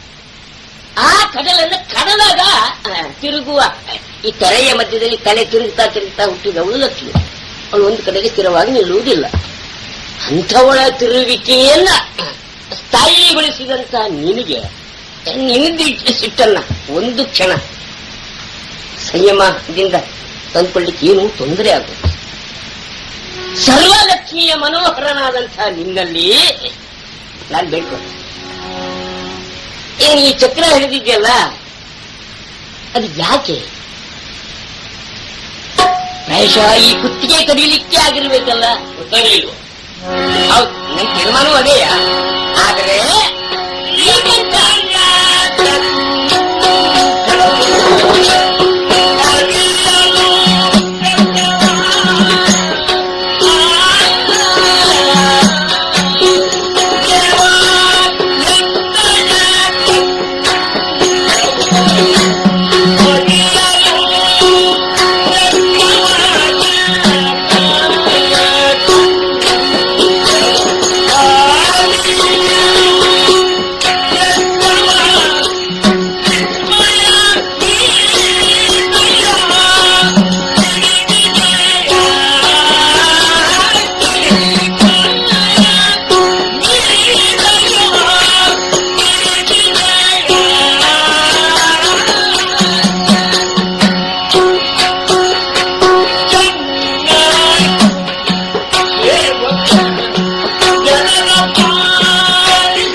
ಕೆಲವು ಅವಕಾಶ ನನಗೆ ಬೇಕು. ನನ್ನ ಕೆಲವು ಹೇಳಿಕೆ ಬೇಡಿಕೆ ಉಂಟು. ಎಣ್ಣೆಯ ಕಂಠವ ಹುಟ್ಟಿನೊಂದಿಗೆ ಇಟ್ಕೊಂಡು ಬಂದಿದ್ದು, ಹುಟ್ಟಿದ ಮೇಲೆ ಅಂಟಿಸಿದ್ದಲ್ಲ. ಅರಿಯಲು ಚಕ್ರವ, ಈ ಅರಿ ಅನ್ನೋದಕ್ಕೆ ಹಲವು ಅರ್ಥ ಆಗುತ್ತದೆ. ಅರಿ ಅಂದ್ರೆ ಹುಟ್ಟಿಲ್ಲ ಅಂತ ಒಂದು ಅರ್ಥ, ಅರಿ ಅಂದ್ರೆ ತಿಳಿ ಅನ್ನೋದು ಇನ್ನೊಂದು ಅರ್ಥ, ಅರಿ ಅಂದ್ರೆ ಕೊರೆ ಅಂತ ಒಂದು ಅರ್ಥ. ಈಗ ಈ ಮೂರು ವ್ಯವಹಾರದಲ್ಲಿ ಯಾವ್ದಂತ ತಿಳ್ಕೊಂಡು ನೀನು ಹೊಂಟಿದ್ಯೋ ಏನೋ ನನಗೆ ಗೊತ್ತಿಲ್ಲ. ಆದ್ರೆ ಈ ಕಂಠ ಕಡಿಲಿಕ್ಕೆ ಹೊರಟ್ರೆ ಇಲ್ಲಿ ಗುತ್ತಿಗೆ ವ್ಯವಹಾರ ನನಗಾಗಿದೆ. 10,000 ಕಂಠವನ್ನ ನಾನು ನಿತ್ಯ ಕಡಿತೇನೆ ಅಂತ ಗುತ್ತಿಗೆ ಮಾಡ್ಕೊಂಡಿದ್ದೆ, ಅದು ಕಡಿದು ಮುಗಿಸಿದ್ದೀನಿ. ಆದ್ರೆ ನೀನು ಒಂದೇ ಕಂಠ ಕಡಿಲಿಕ್ಕೆ ಬಹಳ ಸಣ್ಣ ಗುತ್ತಿಗೆ ಮಾಡ್ಕೊಳ್ತಾ ಇದೆಯಲ್ಲ, ಅದು ಹಾಗೆ ಎಣ್ಣೆಯ ಕಂಠವ ಅರಿಯಲು ಚಕ್ರವ ಚಿನ್ಮಯ ನೀನಲ್ಲೋ ಪಿಡಿದಿಶಯ. ಬಹಳ ಚೆನ್ನಾಯ್ತಪ್ಪ. ನೀನು ಕಡಿಯೋದೆ, ನಿನ್ನ ಕೈಯಿಂದ ನಾನು ಕಡಿಸ್ಕೊಳ್ಳೋದೆ, ಈ ಭಾಗ್ಯ ಯಾರಿಗೆ ಬರ್ತದೆ ಹೇಳು? ಆದ್ರೆ ಸ್ವಲ್ಪ ವಿಚಾರ ಮಾಡು. ನೀನು ಅವತಾರ ಮಾಡಿದವನು, ಬಹಳಷ್ಟು ಘಟನೆ ನೀನು ಮಾಡಿ ಮುಗಿಸಿದ್ರು ನಿನಗೆ ದೇವತ್ವವನ್ನು ಸ್ಥಾಪನೆ ಮಾಡ್ಕೊಳ್ಳಿಕ್ಕಾಗಲಿ. ರಾಜಸೂಯಾಧ್ವರದಲ್ಲಿ ನಾನು ಎಷ್ಟು ಹೊತ್ತು ಕಂಠಸ್ಥಾಪನೆ ಮಾಡ್ಕೊಳ್ಳಿಲ್ಲ. ನಿನ್ನ ಅವತಾರ ತತ್ವವನ್ನೆಲ್ಲ ಹೇಳಿ ಪ್ರಚಾರ ಮಾಡು. ನಾನು ಒಪ್ಪಿದ ದೇವರು ಅಂತ ಒಪ್ಪಿಸಿದ್ದೇನೆ. ಹಾಗಂತ ಅಂತರಂಗದಲ್ಲಿ ನನ್ನನ್ನು ಆರಾಧಿಸ್ತಾ ಇದ್ದೇನೆ. ನಾನು ನಿನ್ನ ಭಕ್ತ, ನಾನು ಏನು ಹೇಳುವುದಿಲ್ಲ, ಎಲ್ಲಿ ಕುಳಿಯುವುದೂ ಇಲ್ಲ. ಆದ್ರೆ ನನ್ನಾಗಿನ ಅನೇಕ ಭಕ್ತರು ಪ್ರಪಂಚದಲ್ಲಿ ಇದ್ದಾರಲ್ಲ, ಭಕ್ತರನ್ನ ಸಂರಕ್ಷಣೆ ಮಾಡುವವನು ಭಗವಂತ ಅಂತ ಈವರೆಗಿನ ನೆನಪಿರುವುದು. ಅದರಿಂದ ನಿನ್ನ ದೇವತ್ವ ಸ್ಥಾಪನೆ ಆದದ್ದು. ಭಕ್ತರಾದಂತಹ ಭೀಷ್ಮನ ಕುತ್ತಿಗೆ ಕರೆದು ನಿನ್ನ ದೇವತ್ವ ಹೋಗ್ತದೆ. ನನ್ನ ಕುತ್ತಿಗೆ ಹೋಗಲೇ ಏನೂ ಅಲ್ಲ, ಆದ್ರೆ ನಿನ್ನ ದೇವತ್ವ ಹೋಗಬಾರ್ದು. ಯಾಕಂದ್ರೆ ನಾನು ಭಕ್ತ ಹೇಳೋದು. ನನ್ನ ಕುತ್ತಿಗೆ ನಿನಗೂ ಕೊಟ್ಟು ದೇವತ್ವ ಕಳೆದು ಹೋಯ್ತು ಅಂತಾದ್ರೆ ಎಷ್ಟು ದೊಡ್ಡ ಅಪರಾಧ ಮಾಡಿದ್ದೇನೆ. ಇಡೀ ಭಕ್ತರಿಗೆಲ್ಲ ಅಪರಾಧ ಮಾಡಿದಾಗ್ತದೆ. ಕಡಿಯೋದು ಆದ್ರೆ ಕಡಿದ್ರೆ ಈ ತೊಂದರೆ ಬರ್ತದೆ. ಗೋವಿಂದ ಏನೋ ಇದು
ರಂಜನೆ, ಸಾವು ರಂಜನೆ, ನಾವು ನಗಳುವುದು ನಿನಗೆ ರಂಜನೆ. ಇದೊಂದು ರಂಜನೆ ಆಗಲಿ ನೋಡೋಣ. ದೇವರ ಮೇಲೆ ಕೈ ಮಾಡಿದ ಅಪರಾಧ ಆಯ್ತು. ದೈವದ್ರೋಹಿ ನಾನು ಆಗಬಾರ್ದಿತ್ತು. ಅದ್ರ ಒಂದು ಚಿಕಿತ್ಸೆ, ನಮ್ಮ ಹಣೆ ಬರಹ ಏನು ಅನ್ನೋದನ್ನು ನೋಡ್ತಾ ಇದ್ದೆಲ್ಲ. ಈ ಬರೆಯೋನ ಹಣೆಯಲ್ಲಿ ಏನು ಇದೆ ಕೃಷ್ಣ? ಹಣೆ ಒಡೆದದ್ದು ಹೌದು, ಹನಿ ರಕ್ತ ಉದುರಿದ್ದು ಹೌದು. ನಿನಗೆ ನಿನ್ನ ರಕ್ತದ ಕೊರತೆ ಆಗೈತೆ. ರಕ್ತ ಸಂಗ್ರಹ ಮಾಡುವುದು ಕಷ್ಟ ಅಲ್ಲ, ಬೇಕಂದ್ರೆ ನನ್ನ ಮೈ ರಕ್ತ ಕೊಡ್ತೀನಿ. ಆದ್ರೆ ದಿನನಿತ್ಯ ನನ್ನ ಮಕ್ಕಳ ಮೊಮ್ಮಕ್ಕಳ ಬಂಧುಗಳ ಎಲ್ಲ ರಕ್ತ ಹೊಳೆಯಾಗಿ ಹರಿತಾ ಇದೆ. ಇದು ನಿನಗೇನು ಅನಿಸ್ತಿಲ್ಲ. ನಿನ್ನ ಹನಿ ರಕ್ತಕ್ಕೆ ನೀನು ಎಷ್ಟು ಬೆಲೆ ತರುವುದಕ್ಕಾಗಿಲ್ಲ. ಕಡಿಬಾರದೇ ಇರುವ ಭಕ್ತನನ್ನು ನೀನು ಕಡಿಯುವುದಕ್ಕೆ ಹೊರಟಿದ್ದೀಯ ಅಂತಾದ್ರೆ ನಿನ್ನ ರಕ್ತಕ್ಕೆ ಮಾತ್ರ ಮಹತ್ವ, ಉಳಿದವ್ರ ರಕ್ತಕ್ಕೆ ಏನೂ ಬೆಲೆ ಇಲ್ಲ ಅಲ್ವಾ? ಇದು ದೇವರ ವ್ಯವಹಾರ ಅಂತಾದ್ರೆ ಕೇಳಬಹುದು. ಪ್ರಶ್ನೆ ಮಾಡಿ ತರ್ಕದಿಂದ ನಿನ್ ತೊಂದರೆ ಕೊಡುವ ಅಧಿಕಾರ ಇಲ್ಲ ನಮ್ಗೆ. ಸ್ವಾಮಿ, ದೇವರೊಬ್ಬ ಕುರಿಯೋ ನಾನು ನಿನ್ನೆದುರಿಗೆ ನನ್ನ ಮೊಮ್ಮಗ ಕಟುಕನ ಪತ್ರದ ಆ ಸ್ಥಳದಲ್ಲಿ ನನ್ನಲ್ಲಿ ಇಟ್ಟಿದ್ದಾನೆ ಅಂತಾದ್ರೆ ನನ್ನ ಬದುಕಿ ಎಷ್ಟು ಘೋರವಾದದ್ದು, ದುರಂತವಾದದ್ದು. ಭಾಗೀರಥಿಯ ಮಗನ ಶಾಪವೋ ತಾಪವೋ. ಆದ್ರೆ ಆ ಪವಿತ್ರ ಜಲದಲ್ಲಿ ಮುಳುಗಿದವರು ಪುನೀತರಾಗ್ತಾರೆ. ಅವಳ ಗರ್ಭದಲ್ಲಿಯೇ ಹುಟ್ಟಿ ಬಂದಂತ ನಾನು ಪುನೀತ ಆಗ್ಲಿಲ್ಲ ಕೃಷ್ಣ. ಆ ಸಂಬಂಧದ ದೃಷ್ಟಿಯಿಂದ ನಾನು ಇವರಿಗೆಲ್ಲ ಅಜ್ಜ, ನನಗೆ ನೀನು ಅಜ್ಜ. ದೇವ ಪ್ರೇಮ, ಈ ಬಂಧು ಪ್ರೇಮ ಇರುವುದರಿಂದಲೇ ನಾನು ಸ್ವಲ್ಪ ಅಧಿಕ ಪ್ರಸಂಗ ಮಾಡಿದ್ದೇನೆ. ನೀನು ಅಷ್ಟನ್ನು ಕ್ಷಮಿಸ್ತಾ ಇದ್ರೆ ಕ್ಷಮಿಸೋದಕ್ಕೆ ನಾನು ಈಗ ಕ್ಷಮಿಸೋದು. ಬೃಹಸ್ಪತಿಯಲ್ಲಿ ಅಧ್ಯಯನ, ಜಗದ್ಗುರುವಿನ ದಿವ್ಯ ದರ್ಶನ ಆಗಿದೆ, ನನ್ನ ಪಾಪ ಹೋಗ್ಲಿಲ್ಲ. ಶುಕ್ರಾಚಾರ್ಯರ ಅಧ್ಯಯನ ಮಾಡಿದ್ದೇನೆ, ಗಣಪತಿಯಲ್ಲಿ ಅಧ್ಯಯನ ಮಾಡಿ, ಹೆಚ್ಚೇಕೆ ಭಾರ್ಗವರಾಮ ದೇವರು ಅನುಗ್ರಹ ಮಾಡಿ. ಯಾರು ಏನು ಮಾಡಿದ್ರು ನಾನಿಷ್ಟು ನವೀತಾ ಇದ್ದೇನೆ ಅಂತಾದ್ರೆ ನನ್ನ ಕರ್ಮ ಎಷ್ಟು ಘೋರವಾದದ್ದು. ಈ ಉಳಿದವರ ಅಪರಾಧಕ್ಕೆ ಅವರ ಕರ್ಮದ ಬಗ್ಗೆ ಮಾತಾಡಬಹುದು, ಆದ್ರೆ ನಾನು ನಿರೀಕ್ಷೆ ಮಾಡಿದ್ರೆ ನನ್ನ ಕರ್ಮ ಎಷ್ಟು ದೊಡ್ಡದು. ಆದ್ರೆ ಪ್ರತ್ಯಕ್ಷ ಅವತಾರ ಮಾಡಿ ಈ ಪ್ರಪಂಚದಲ್ಲಿ ಧರ್ಮಸ್ಥಾಪನೆ ಮಾಡುವುದಕ್ಕೂ ಹೊರಟಂತ ನೀನೂ ಸಹಿತ ನನ್ನ ಮೇಲಿಟ್ಟು ಕ್ರೂರಿಯಾದೆ ಅಂತಾದ್ರೆ ದೈವಾರಾಧನೆ ಮಾಡಿದ್ರಿಂದ ನಾನು ದೈತ್ಯ ಅನ್ನೋ, ನಿಜವಾಗ್ಲೂ ನನ್ನ ದೈತ್ಯನ ಸ್ಥಾನದಲ್ಲಿ ನೀನಿರುತ್ತೀಯ. ಅನಂತ ಕೋಟಿ ದೈತ್ಯರ ವಧೆ ಮಾಡಿದಂಥ ನೀನು ನಿನ್ನ ಕೈಯಿಂದ ಸತ್ತವರಿಗೆ ಸದ್ಗತಿಯೇ ಸಿಕ್ಕಿದೆ ಎಂಬ ತೀರ್ಮಾನ ಸಾಮಾನ್ಯರದ್ದು ಇದೆ ಅಂತಾದ್ರೆ ನನಗೆ ಈ ದೇಹ ಹೋದ್ರೆ ನನಗೂ ಸದ್ಗತಿ ಸಿಗ್ತದೆ ಎಂಬ ವಿಶ್ವಾಸ ಉಂಟು. ಹಾಗೆ ನೀನು ಕೊಲ್ಲುವುದಿಲ್ಲ. ಭಗವಂತ ನಾನು ಇದನ್ನ ನೋಡುವುದಕ್ಕೆ ನಾನು ಅಪೇಕ್ಷೆ ಪಟ್ಟಿಲ್ಲ, ತನ್ನಿಂದ ತಾನಾಗಿ ಹೋಗಿದೆ ಅಂತಾದ್ರೆ ಬದುಕಲಾರೆ, ಬದುಕದೆ ಉಳಿಯಲಾರೆ. ಈ ಕ್ರೂರವಾದಂತಹ ಹತ್ಯೆಯನ್ನು ಕೃತ್ಯವನ್ನು ನಾನು ಮಾಡಲಾರೆ, ಮಾಡದೆ ಉಳಿಯಲಾರೆ. ಇದು ನಿನ್ನ ಪ್ರತ್ಯಕ್ಷ ನಿನ್ನ ಕಣ್ಣಿನಲ್ಲಿ ನಡೆಯುತ್ತಾ ಇದ್ರು ನೀನು ಭೀಷ್ಮನನ್ನ ಆಕ್ಷೇಪಿಸಿಕೊಳ್ತಿ ಅಂತಾದ್ರೆ ನೀನು ಕೊಲ್ಲುವುದೇ ಇಷ್ಟ, ನಾನು ಸಾಯಲೇಬೇಕು ಅಂತಾದ್ರೆ ಇವರೆಲ್ಲರೂ ಎದುರಿಕೊಂಡು ಮಹಾ ಉಪಕಾರ ಮಾಡೋದು. ಯಾರು ತಿಳಿದೇ ಇದ್ದಾಗ ಶಿಶುಪಾಲನ ತಲೆ ಕಡುತ್ತೆಗೆ ಸಂತೋಷ, ನಾನು ಕೊಡುವುದಕ್ಕೆ ಸಿದ್ಧ ಇದ್ದೇನೆ. ಬದುಕುವುದಕ್ಕೆ ಅಂತ ಇಚ್ಛಾಮರಣ ವರ ಅಂತ ತಿಳ್ಕೊಂಡೇ ನಾನು ಬದುಕಿದ್ದೇನೆ. ಅದು ಸಾಯುವುದಕ್ಕೆ ಕೊಟ್ಟಿದ್ದಾಗಿತ್ತು. ಮಗನೇ ಬದುಕು ಸಾಕು ಅಂತಾದಾಗ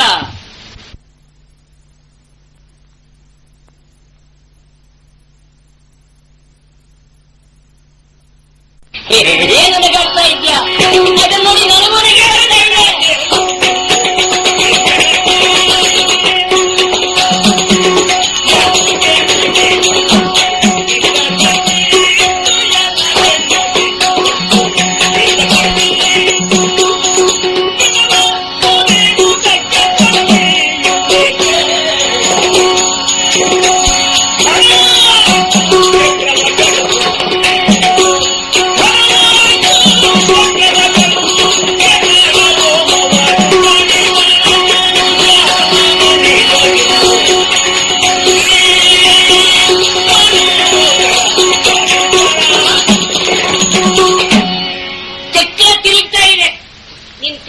ಇದೆ.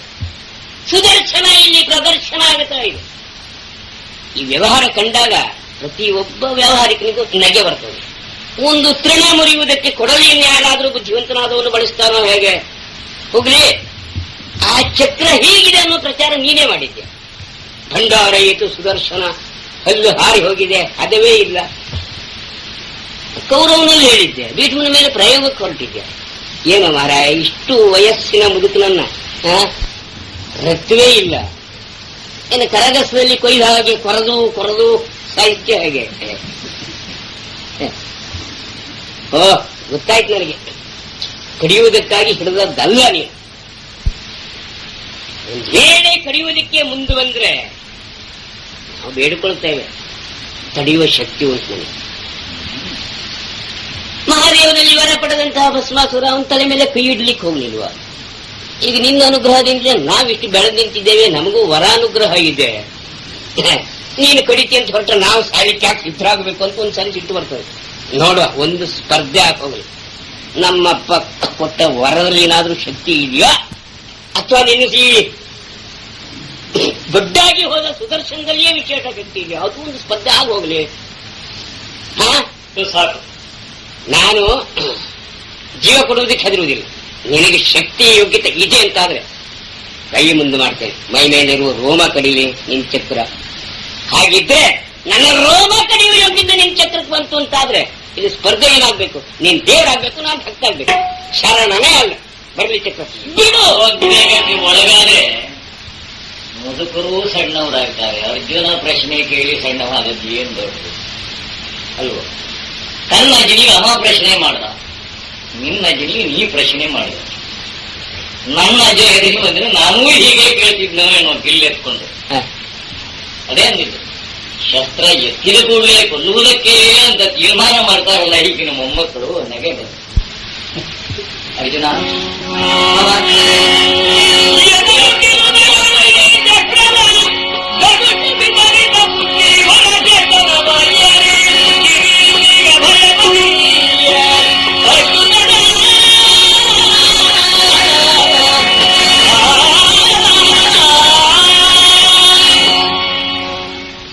ನಡೆದು ಹೋದ ಘಟನೆಗಳ ಹಿಂದೆ ಏನುಂಟು ಬೇಡ, ಈಗ ಮುಂದೆ ಏನು ಅಂತ ಯೋಚನೆ ಮಾಡುವ.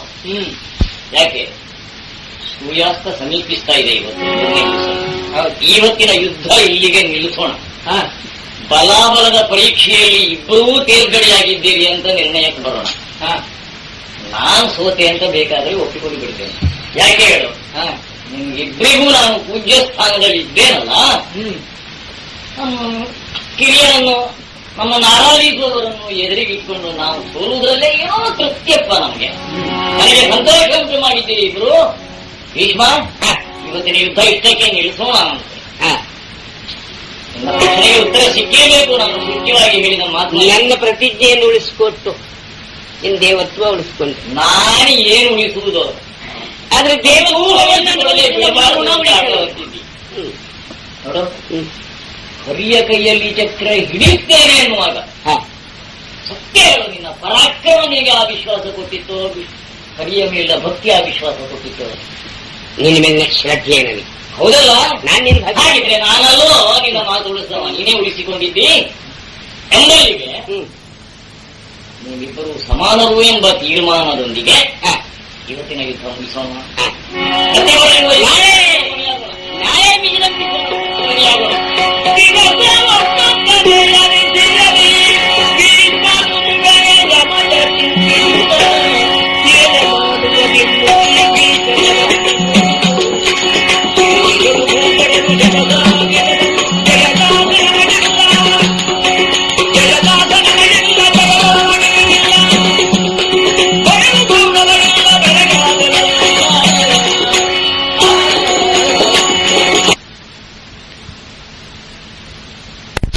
ಇನ್ನು ಜಯ ಬಂದೀತು, ಉಂಟಾಯಿತು ಎಂಬ ಭರವಸೆಯನ್ನು ತಾಳೋಣವೇ ಅಂತಾದ್ರೆ ಸಾಧ್ಯವಾಗದ ಸ್ಥಿತಿ ಸಾಯಂಕಾಲದಲ್ಲಿ ಉಂಟಾಗುವುದು.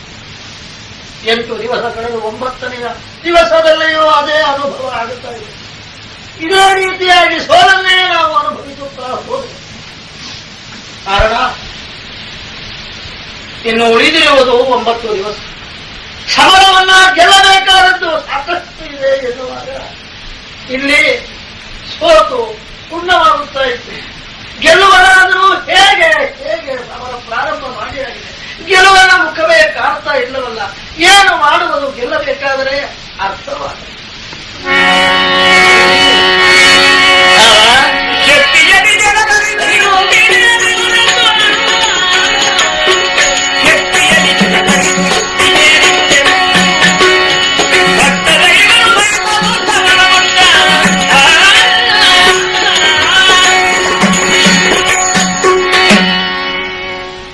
ದುಃಖ ಮಾಡಿ ಪ್ರಯೋಜನ ಇಲ್ಲ. ಏನು ಮಾಡಬೇಕು ಅಂತ ಚಿಂತಿಸಬೇಕು ನಾನೀಗ. ಆಲೋಚನೆ ಬಗೆಹರಿಯುತ್ತಾ ಇಲ್ಲ. ಈ ಸಮಸ್ಯೆ ನಿನ್ನಿಂದ ಮೊದಲೇ ಬಂದಿದ್ರೆ ಒಳ್ಳೇದಾಗಿತ್ತು ಏನೋ. ಈಗಾಗಲೇ ಸಾಕಷ್ಟು ತಡ ಆಗಿದೆ. ಆದ್ರೂ ಇವತ್ತಾದ್ರೂ ಎತ್ತಿದೆಯಲ್ಲ, ಭೀಷ್ಮರು ಬದುಕಿರುವವರೆಗೆ ಯುದ್ಧದಲ್ಲಿ ಜಯ ಇಲ್ಲ ಎಂಬ ತೀರ್ಮಾನಕ್ಕೆ ಬಂದೆ. ಹೋಗೋಣ.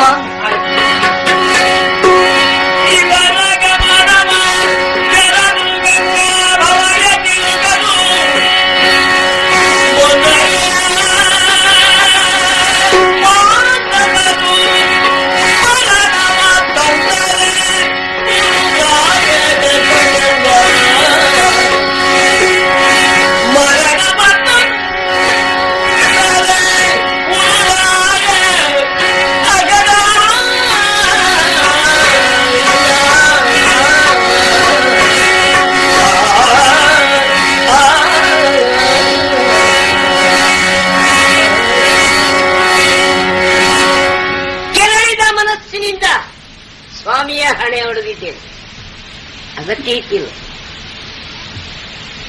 ಸ್ವಾಮಿ ಸುದರ್ಶನ ಹಿಡಿದು ತೋರಿಸಿದ್ದು ಒಂದು ಸುದರ್ಶನವೂ ಹೌದು, ಆದ್ರೆ ಕಾಲದರ್ಶನವೂ ಹೌದು. ಏನೇ ಅದು ಅಗತ್ಯ ಇಲ್ಲದೆ ಪ್ರತಿಜ್ಞೆ ಮಾಡಿದ್ರು ನನ್ನ ಮಾತನ್ನು ಉಳಿಸಿದಂತಹ ಭಗವಂತ ಅವ ದೇವರೇ ಆದ. ಆದರೆ ಆ ದೇವಸ್ವದ ಋಣ ಉಳಿಸಿಕೊಂಡಂತಹ ನಾನೇನಾದೆ ಅಂತ ಹೀಗೆ ಕಣ್ಮುಚ್ಚಲಿಲ್ಲ ಯೋಚನೆ ಮಾಡ್ತಾ ಇದ್ರೆ ದೂತರು ಬಂದು ತಿಳಿಸ್ತಾ ಇದ್ದ. ಪಾಂಡವರು ಸಮೇತ ಕೃಷ್ಣ ಬಂದಿದ್ದಾನೆ, ಒಳಗೆ ಬರುವುದಕ್ಕೆ ಅಪ್ಪಣೆ ಕೇಳ್ತಾ ಇದ್ದ. ಬಂದರೋ ಪಾಂಡವರು? ಅಲ್ಲ, ಕೃಷ್ಣ ಕರೆತಂದ. ಪಾಂಡವರು ಎಷ್ಟೊತ್ತಿಗೆ ಬರ್ತಾರೆ? ಆ ಪವಿತ್ರಾತ್ಮರನ್ನ ಯಾವ ಕ್ಷಣದಲ್ಲಿ ಕಂಡೇನು, ಅಷ್ಟೇ ಸಂತೋಷ, ಆನಂದ, ಉತ್ಸಾಹ. ಆದ್ರೆ ಈಗ ಪಾಂಡವರು ಬಂದ್ರು ಅಂತಾದ್ರೆ ನನ್ನ ಸುಯೋಧನನಿಗೆ ಮರಣ ತಂದ್ರು ಅಂತಲೇ ತೀರ್ಮಾನ. ಇದಕ್ಕೆ ಹೃದಯ ಬೇಯ್ತಾನೆ. ಗೋವಿಂದ ಈ ಸೂತ್ರ ಹಿಡಿದಿದ್ದಾನೆ. ಶಕ್ತಿಯೋ ಯುಕ್ತಿಯೋ, ನಾವು ಬದುಕಿದ್ದಕ್ಕೆ ನಮಗೆ ಮುಕ್ತಿ ಆದ್ರೂ ಸಾಕಲ್ಲ. ಯಾಕೆ ಈ ಪ್ರಪಂಚದಲ್ಲಿ ಬಂದ ಭಗವಂತನನ್ನ ಹೊರಗೆ ನಿಲ್ಲಿಸುವುದಲ್ಲ, ನಾನೇ ಎದ್ದು ಹೊರಗೆ ಬರ್ತಾ ಇದ್ದೆ.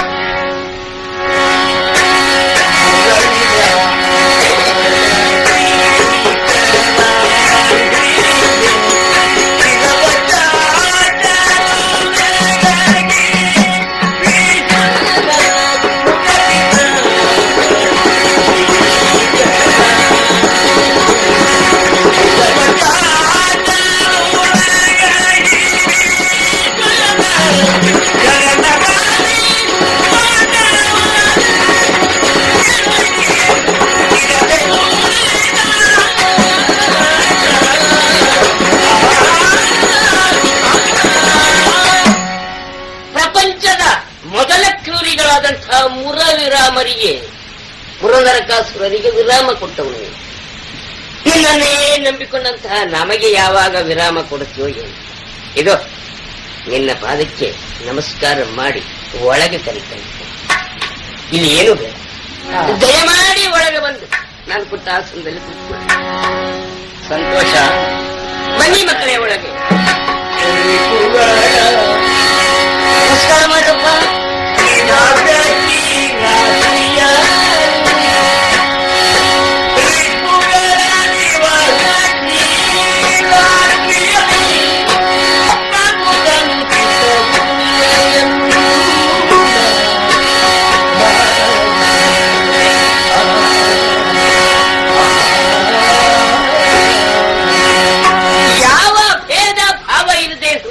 ತೆರೆದು ಒಳಗೆ ಬನ್ನಿ ಮಕ್ಕಳೇ ಅಂದ್ರೆ ನೀವು ಬರಲಿಲ್ಲ. ಈ ನನ್ನ ಶಿಬಿರದ ಒಳಗೆ ಬಂದ್ರಲ್ಲ, ಕೃಷ್ಣನೂ ಇದ್ದಾನೆ ಧರ್ಮರಾಜ. ನನ್ನ ಸಂಸ್ಕೃತಿಯಲ್ಲಿ ಬೆಳೆದವನು ನೀನು. ಯಾವ ಕ್ಷಣದಲ್ಲಿ ಯಾರು ತಪ್ಪಿದ್ರು ನೀನು ತಪ್ಪಲಿಕ್ಕಿಲ್ಲ ಎಂಬ ತೀರ್ಮಾನ ಆಗಿದೆ. ಏನ್ ಮಕ್ಕಳೇ, ಅಂತ್ಯಕಾಲದಲ್ಲಿ ಯಾರಿಗೆ ಆಕ್ಷೇಪಾಪವಾದವನ್ನು ಕೊಡುವುದಕ್ಕಾಗಿ ವಿರೋಧಿಗಳಾದಂತಹ ನೀವು ಈ ಮಧ್ಯರಾತ್ರಿಯಲ್ಲಿ ಈ ರಿಪುವಿನ ಮನೆಗೆ ಹೇಳೋದು ನಿನಗಾದ್ರೂ ನೋಡ್ತಾ ಇರೋದು ಕೃಷ್ಣನ ಮುಖ. ಬರಬಹುದಾ ಕೃಷ್ಣ? ನಾನೇ ಹೇಳಬೇಕು, ನೀನು ಬಂದು ಆಗಿದೆಯಲ್ಲ. ಯಾಕಂದ್ರೆ ಕರೆದುಕೊಂಡು ಬಂದವ ನಾನು. ಹೌದಲ್ಲ? ಯಾಕೆ ಅಂತ ಕೇಳಬಹುದಲ್ಲ?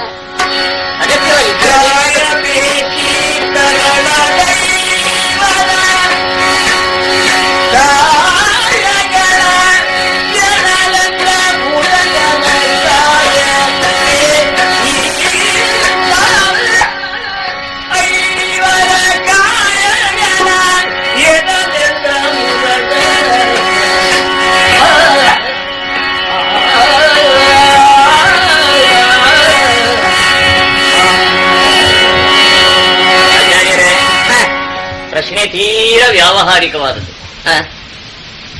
ಆ ಮಟ್ಟದಲ್ಲಿ ನಾವು ಚಿಂತಿಸಬಾರದು. ಈಗ ಯುದ್ಧದ ಪ್ರಾರಂಭದಲ್ಲಿ ನೀವೇ ಮಾಡಿಕೊಂಡ ನಿಯಮಗಳಿದ್ದಾವಲ್ಲ. ಯುದ್ಧ ವಿರಾಮ ಘೋಷಿಸಲ್ಪಟ್ಟ ಮೇಲೆ ಮಾರನೇ ದಿನ ಪ್ರಾರಂಭ ಆಗುವವರೆಗೆ ಹಗೆತನಕ್ಕೆ ಅರ್ಥ ಇಲ್ಲ ಅಲ್ವಾ? ಹಗೆತನ ಕೂಡುದು. ತಾತ್ವಿಕವಾಗಿ ನಮ್ಮಂತವ್ರು ಒಪ್ತಾರೆ, ಉಳಿದವರೆಲ್ಲ ಒಪ್ಬೇಕಲ್ಲ ಅದಕ್ಕೆ. ಅಲ್ಲ, ನನ್ನನ್ನು ನನ್ನ ಮಾತಿನಲ್ಲೇ ಸಿಲುಕಿಸುವ ಪ್ರಯತ್ನವೋ ಏನೋ. ಆ ದಿನ ಸುಯೋಧನಿಗೆ ಹೇಳಿದ್ದೆ, ವಿರೋಧಿಗಳ ಮನೆಯಲ್ಲಿ ಸಂಧಾನಕ್ಕೆ ಬಂದವರು ಊಟ ಮಾಡಬಾರದು ಅಂತ. ಅದು ಸುಯೋಧನನಂತವನಲ್ಲಿ. ನಮ್ಮ ನಿಮ್ಮ ಸಂಬಂಧ ಹಾಗೋ. ಈ ಲೌಕಿಕವಾದ ವ್ಯವಹಾರಕ್ಕೆ ಮೀರಿದ ಒಂದು ಸಂದರ್ಭ ನನಗೂ ನಿಮಗೂ ಸಂಬಂಧ, ಪಾಂಡವರಿಗೂ ನಿಮಗೂ ಅಂತ. ಆಕ್ಷೇಪ ಮಾಡುವವರು ಏನಿದ್ರು ಮಾಡ್ತಾರೆ. ಮೊಮ್ಮಕ್ಕಳಲ್ಲಿ ಭೇದ ಎಣಿಸಿದ್ರು ಅಂತ ಎಷ್ಟು ಬಾಯಿಂದ ಈವರೆಗೆ ಬಂದಿರಲಿಕ್ಕಿಲ್ಲ. ನಮಗೆ ಬೇಕಾದಷ್ಟನ್ನೇ ತೆಗೆದುಕೊಳ್ಳೋದು ಅಲ್ವೋ? ಹಾಗಿದ್ರೆ ತಾತ್ವಿಕವಾಗಿ ನಾವು ಸರಿ ಎಂಬ ಭಾವನೆ ನಮ್ಮಲ್ಲಿರುವವರೆಗೆ ನಮ್ಮಂಥವರು ಆಕ್ಷೇಪಗಳಿಗೆ ಹೆದರ್ಬೇಕೋ ಹೇಳಿ? ಪ್ರಯೋಜನ ಇಲ್ಲ ಅಂತಂದ್ರೆ ಬಿಡ್ಬೇಕಾಗ್ತದೆ. ಈಗ ಆಕ್ಷೇಪದ ವಿಷಯದಲ್ಲಿ ನೀವು ಹೆದರಬೇಕಾಗಿಲ್ಲ. ಧರ್ಮದಂತೆ ಇದು ವಿರೋಧ ಅಲ್ಲ ಎಂಬ ತೀರ್ಮಾನದಿಂದ ದೇವರು ಹೇಳಿದ ಮೇಲೆ ಆಯ್ತು. ನಾನು ಕರೆದುಕೊಂಡು ಬಂದಿದ್ದೇನೆ. ಬರುವುದರಲ್ಲಿ ಒಂದು ಸ್ವಾರ್ಥವೂ ಉಂಟು, ಒಂದು ಲೋಕ ಕಲ್ಯಾಣದ ಚಿಂತನೆಯೂ ಉಂಟು. ನೀವು ಅಂತರಂಗವನ್ನು ಅರ್ಥ ಮಾಡಿಕೊಳ್ಳಬಲ್ಲರು. ನಿಮಗೆ ವಿಶದವಾಗಿ ಹೇಳಬೇಕಾಗಲಿಕ್ಕಿಲ್ಲ. 9 ದಿನಗಳ ಭಯಂಕರವಾದ ಯುದ್ಧದಲ್ಲಿ ಪಾಂಡವರ ಪಕ್ಷದಲ್ಲಿಯೇ ನಾಶ ಹೆಚ್ಚಾಗಿದೆ. ಅದಾಗಬೇಕಾದ್ದೇ ಆಗಬೇಕಾದ್ದೇ. ಯಾಕೆ? ಕೌರವರ ಸೇನಾನಿಯಾಗಿ ಭೀಷ್ಮರು ಯುದ್ಧಕ್ಕೆ ಈ ಕಡೆಯಲ್ಲಿ ನಿಂತಿದ್ದಾರೆ. ರಕ್ಷಿಸುವುದಕ್ಕೆ ಕೃಷ್ಣ ಆ ಕಡೆಯಲ್ಲಿದ್ದಾನಲ್ಲ ಅಂತ ಹೇಳಬಹುದು. ಪ್ರತಿಜ್ಞಾಬದ್ಧರಾಗಿ ನೀವು ಇಲ್ಲಿ ನಿಂತಿದ್ದೀರಿ. ನಮ್ಮದೇನಿದ್ದರೂ 5 ಪಾಂಡವರನ್ನು ರಕ್ಷಿಸಿಕೊಳ್ಳುವ ನಿರ್ಧಾರದ ಪ್ರಯತ್ನ ಆ ಕಡೆಯಲ್ಲಿ. ಅದೀಗ ಅನುಮಾನ ಬರಲಿಕ್ಕೆ ಆಗ್ತದೆ. ನಿಮ್ಮ ನಿರ್ಧಾರಕ್ಕೆ ಹೆಚ್ಚು ಒತ್ತು ಕೊಟ್ರೆ ನಮ್ಮ ನಿರ್ಧಾರ ಕೊನೆ ಮುಟ್ಲಿಕ್ಕಿಲ್ವ ಅಂತ. ಅಲ್ಲ, ಯೋಚನೆ ಮಾಡಿ ಇನ್ನೆಷ್ಟು ದಿನ ಈ ಭೀಕರವಾದ ಕಾಳಗ ಈ ರಣರಂಗದಲ್ಲಿ ನೆರಿಬೇಕು? 10,000 ಲೆಕ್ಕದ ಆ ಮಕುಟವರ್ಧನರು ನಿಮಗೆ ಎಷ್ಟು ದಿನ ಈ ಪಾಂಡವರ ಸೇನೆಯಲ್ಲಿ ಸಿಕ್ಕ್ಯಾರು? ನಿಮ್ಮ ರಕ್ತದಾಹ ಇನ್ನೆಷ್ಟು? ನನಗೆ ಆಶ್ಚರ್ಯ. ಪರಶುರಾಮರ ರಕ್ತದಾಹಕ್ಕೂ ಒಂದು ಕೊನೆ ಎಂಬುದನ್ನು ತರುವವರು ಭೂಮಿಯಲ್ಲಿ ಹುಟ್ಟಿ ಬಂದರು. ಭೀಷ್ಮರ ರಕ್ತದಾಹಕ್ಕೆ ಕೊನೆ ತರುವವರು ಇನ್ನೂ ಹುಟ್ಟಿಲ್ವೋ ಅಥವಾ ಹುಟ್ಟಿದವರಿಗೆ ಸಾಧ್ಯ ಆಗಲಿಲ್ಲ. ಇದೆಲ್ಲ ಯಾಕೆ ಹೇಳ್ತೇನೆ ಅಂದ್ರೆ, ಧರ್ಮ ಉಳಿಬೇಕು. ಧರ್ಮ ಉಳಿಬೇಕು ಅಂತಾದ್ರೆ ಧರ್ಮರಾಜ ಉಳಿಬೇಕು. ಅವ ಉಳಿಬೇಕು, ಅವನ ತಮ್ಮಂದಿರು 4 ಬರಬೇಕು. ಇದೆಲ್ಲ ನಿಮ್ಗೆ ಗೊತ್ತಿದ್ದದ್ದೇ. ನಾನು ಅಹಂಕಾರದಿಂದ ಹೇಳಬಹುದು, ಸತ್ಯ ಧರ್ಮದ ಹಿನ್ನೆಲೆಯುಳ್ಳ ಪಾಂಡವರನ್ನು ನಾನು ರಕ್ಷಿಸ್ತೇನೆ ಅಂತ. ಆದರೂ ನನ್ನ ಮಾತು ಸತ್ಯ ಅಂತ ಆಗಬೇಕಾದ್ರೆ ಸ್ವಾಮಿ ಕಾಯಬೇಕು.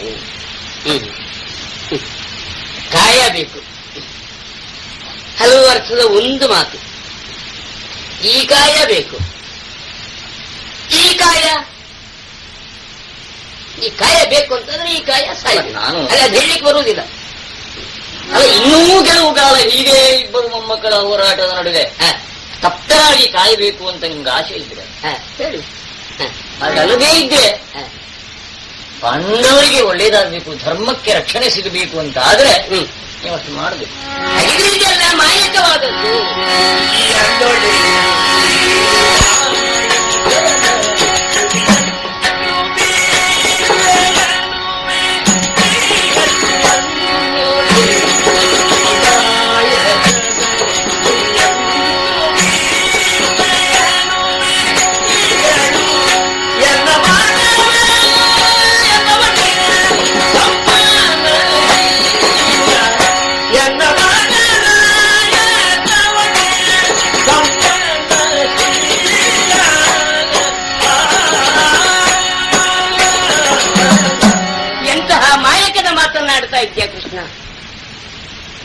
ಕಾಯಬೇಕು. ಪ್ರಪಂಚಕ್ಕೆ ಬೇಕಾದ ಕಾಯ, ಅದನ್ನ ಕಾಯುವ ಹೊಣೆ ಹೊತ್ತಂತಹ ನೀನು ಕಾಯಬೇಕು. ನಮ್ಮಂಥವರೆಲ್ಲ ಕಾಯಬೇಕು. ಯಾವುದಕ್ಕೆ? ಎಷ್ಟೊತ್ತಿಗೆ ಮೃತ್ಯು ಬರ್ತದೆ ಎಂಬ ನಿರೀಕ್ಷೆಯಲ್ಲಿ ಕಾಯಬೇಕಾಗ್ತದೆ, ಸಾವಿನ ನಿರೀಕ್ಷೆ. ಆದ್ರೂ ನೀನು ಬಂದು ನಿನ್ ಮೊಮ್ಮಕ್ಕಳನ್ನ ಕಾಯಬೇಕು ಅಂತ ನೀನು ಹೇಳ್ತಾ ಇದ್ದೆ ಅಂತಾದ್ರೆ ಇದು ವ್ಯವಹಾರ ಪ್ರಪಂಚ. ಸರಿ, ಆ ಕಾಯಬೇಕು ಅಂತಾದ್ರೆ ಇದು ಬೇಡ ಅಂತ ಸ್ಪಷ್ಟವಾಗಿ ಹೇಳ್ಬೇಕಾದದ್ದಿಲ್ಲ. ಅಷ್ಟರವರೆಗೆ ನಾನು ಬದುಕಿದ್ದು ಕಂಡೆ. ನನ್ನ ಮಕ್ಕಳಿಗೆ ನನ್ನ ಮೇಲೆ ಎಷ್ಟು ವಿಶ್ವಾಸ. ಇವತ್ತು ನೀನು ಅವರು ಒಬ್ಬೊಬ್ಬರನ್ನ ಎಳ್ಕೊಂಡು ಬಂದು ನನ್ನ ಕಾಲಿನಲ್ಲಿ ಕೆಡಗ್ತಾ ಇದ್ದಿ ಅಂತಾದ್ರೆ ಈ ಪರಿಸ್ಥಿತಿಯ ಒತ್ತಡಕ್ಕೆ ಸಿಕ್ಕಿದಂತಹ ನನ್ನ ಮಕ್ಕಳ ಅವಸ್ಥೆ ಏನಾಗಿ ಹೋಗಿದೆ ನನಗೂ ಅರ್ಥ ಆಯ್ತು. ನೀವು ನಮ್ಮಲ್ಲಿ ಮುನಿದು ನಿಂತರೆ ಇವಾಗ ಕೇಳಿದ್ದ ತಿಳಿದೇನು ಅಂತ ನಾನು ಹೇಳಿದ್ದೆ. ಆದ್ರೆ ನಾನು ಮುನಿದದ್ದು ನಿಜವೇ ಎಂಬ ತೀರ್ಮಾನಕ್ಕೆ ಬಂದ್ನಲ್ಲ. ಧರ್ಮರಾಜ, ಅರ್ಜುನ, ಬಾರಿದ್ರಿ, ಬಸವಳಿದ್ರಿ, ಪಡಬಾರದ ಭವಣಿಯನ್ನು ಅನುಭವಿಸಿದ್ರಿ. ಕೈ ಸಿಕ್ಕಿದ್ದು ದಕ್ಕಲಿಲ್ಲ. ಸಿಗ್ತದೆ ಅನ್ನುವಾಗ ಇನ್ನೊಬ್ರು ಕತ್ತಿಕೊಳ್ತಾರೆ. ಈ ದುರವಸ್ಥೆ ಕೆಲವು ನೀವು ತಂದುಕೊಂಡಿದ್ದೀರಿ, ಕೆಲವು ಬೇರೆಯವರು ತಂದಿದ್ದಾರೆ. ಒಟ್ಟಿನಲ್ಲಿ ಸಮಸ್ಯೆ. ನಿಮಗೆ ಎಷ್ಟು ಸಮಸ್ಯೆ, ನನಗೂ ಅಷ್ಟೇ ಸಮಸ್ಯೆ. ಈ ಎಲ್ಲಾ ಸಮಸ್ಯೆಯ ನಿವಾರಣೆಗೆ ಒಂದು ಅವಕಾಶ ಸಿಕ್ಕಿದೆಯಲ್ಲ, ಗೋವಿಂದ ಬಂದಿದೆ. ಭಗವಂತನ ಇದ್ರೆ ಆ ಸಮಸ್ಯೆ ನಿವಾರಣೆ ಮಾಡ್ಕೊಳ್ತಾರೆ. ಕೃಷ್ಣ, ಇದು ಪವಿತ್ರವಾದಂತಹ ಪಾತ್ರ. ಧರ್ಮ ಸ್ಥಾಪನೆಗೆ ಈ ಪಾತ್ರ ಬೇಕು ಅಂತ ನೀನು ಆಯ್ಕೆ ಮಾಡಿಕೊಂಡೆ ಅಂತಾದ್ರೆ 850 ವರ್ಷ ನಾನು ಬದುಕಿದ್ದೇನೆ, ನನ್ನ ಈ ಪಾತ್ರ ಆಯ್ಕೆ ಮಾಡು ಅಂದ್ರೆ ನೀನ್ ಮಾಡ್ತೀಯ? ಇದಲ್ಲ ಅದೇ ಅಂತ ತೀರ್ಮಾನ ಮಾಡಿದ್ದೀನಿ ಅಂತಾದ್ರೆ, ನನಗೆ ಕೇಳಿದ್ರು ಗೊತ್ತಾಗಲಿಲ್ಲ ಅಂತಾದ್ರೆ ಭಗವಂತ ಈ ಪವಿತ್ರ ಪಾತ್ರವನ್ನ ಬಿಡದೆ ಇರುವಷ್ಟರ ಮಟ್ಟಿಗೆ ಧರ್ಮ ಕಂಟಕನ ನಾನು. ನನ್ನಂಥವನ ಮನೆಯ ಬಾಗಿಲಿಗೆ ಬೆಂದು ಬೇಡುವಷ್ಟು ನಾನು ಶ್ರೀಮಂತನೋ ನೀನು ಬಡವನ? ಈ ಪ್ರಪಂಚವನ್ನ ಕಾಯುವ ಶಕ್ತಿ ಹಲವು ವಿಧಾನಗಳಲ್ಲಿ ಕಾಣಿಸ್ಕೊಳ್ತದೆ. ಕರ್ಪೂರ ತನ್ನನ್ನು ಸುಟ್ಟುಕೊಂಡು ಬೆಳಕು ಕೊಡ್ತದೆ. ಹಾಗಾದ್ರೆ ಜನರಿಗೆ ಬೆಳಕಬೇಕು ಅಂತ ಆದ್ರೆ ಕರ್ಪೂರ ಸುಡಬೇಕು, ಹೇಳ್ಬಾರ್ದು. ಅದು ಅದಕ್ಕೆ ಶೋಭೆ. ಹೌದಲ್ಲ? ನಿನ್ನಿಷ್ಟದ ಪ್ರಕಾರ ನನ್ನ ಮಾತಿನಿಂದ ನೀನು ಉಳಿಸ್ಕೊಟ್ಟಿಯಲ್ಲ, ನನಗೆ ಮಾರ್ಗದರ್ಶನ ನೀನು ಮಾಡಿದೆಯಲ್ಲ, ಆ ಋಣ ನಾನು ತೀರಿಸಬೇಕಲ್ಲ. ಅದಕ್ಕೆ ಮಾಡಬೇಕಾದ ಕರ್ತವ್ಯ ಏನು ಅಂತ ನಾನು ಇವತ್ತು ಮಾಡಿ. ನಿನ್ನಂಥವರು ಕೇಳುವಾಗ ನಾನು ಈ ಪಾತ್ರ ಬಿಟ್ಕೊಡುವುದಿಲ್ಲ ಅಂತಾದ್ರೆ ಎಂತಹ ದುರಾತ್ಮ ಆಗುತ್ತೇನೆ. ಧರ್ಮರಾಜ,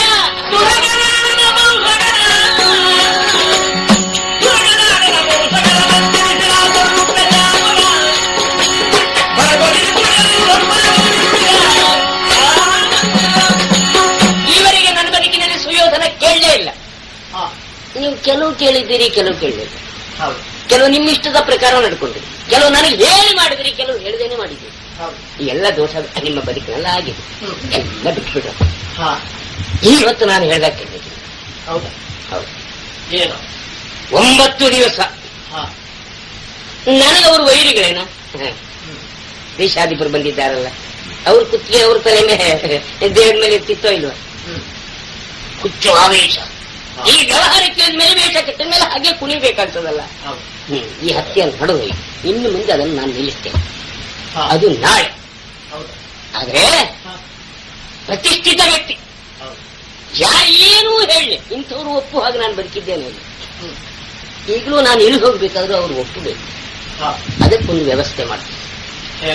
ನನ್ನನ್ನ ಯಾರು ಗೆಲ್ಲುವವರಿಲ್ಲ ಈ ಪ್ರಪಂಚದಲ್ಲಿ. 3 ಲೋಕದಲ್ಲಿಯೇ ನಿರ್ಣಯವಾದ ಸಂಗತಿ.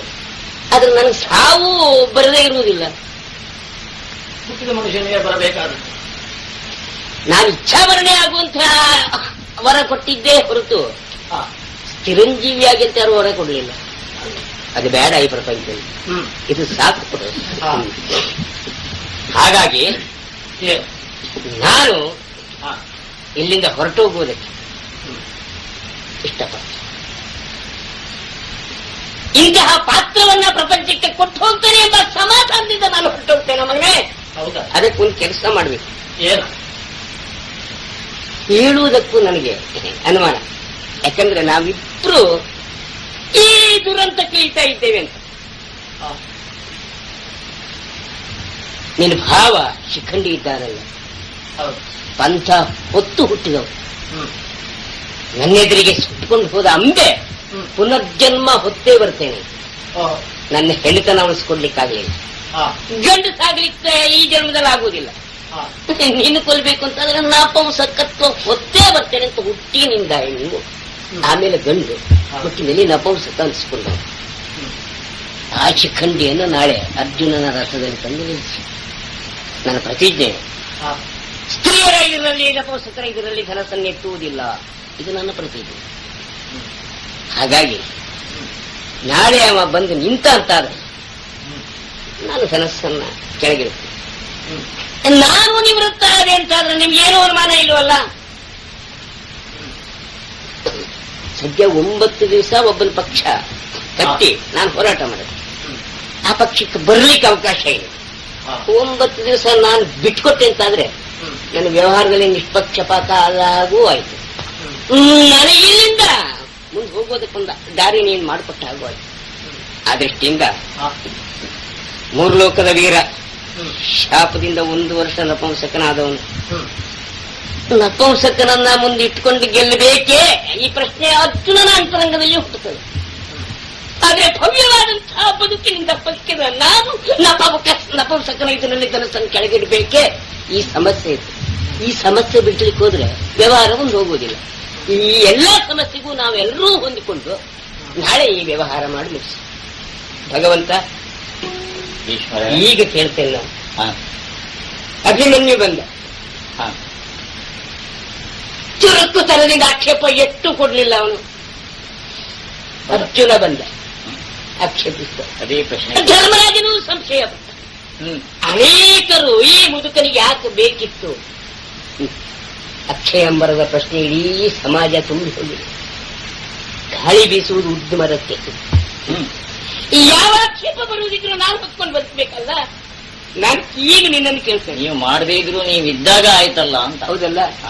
ಈಗ ಕೇಳ್ತೇನೆ, ನಿನಗೆ ತೃಪ್ತಿ ಆಯ್ತಲ್ಲ? ಯಾವುದು? ಈ ನಾನು ಮಾಡಿದ ವ್ಯವಹಾರದ ವ್ಯವಸ್ಥೆ,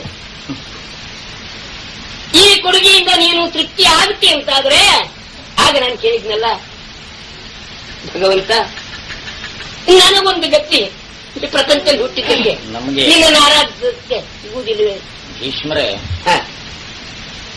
ನಮಗೆ ಯಾವಾಗಲೂ ಒಂದು ಸ್ವಭಾವ, ಎಲ್ಲಿ ನಾವು ವಿನೀತರಾಗಿ ಹೋಗಬೇಕು ಅಲ್ಲಿ ಹಾಗೆ ಹೋಗಬೇಕು. ಅಲ್ಲಿ ವಿನೀತರಾಗಿ ನಾವು ಬಂದಿದ್ದೇವೆ ಅಂತ ಆದರೆ ನಮಗೆ ಸಮಾಧಾನ ಆಗುವಂತಹದ್ದಲ್ಲಿ ಸಿಗ್ತದೆ ಅಂತಲೇ ಅರ್ಥ. ಹಾಗಲ್ಲದೇ ಇದ್ರೆ ನಾವು ಹೋಗುವ ವಿಧಾನವೇ ಬೇರೆ.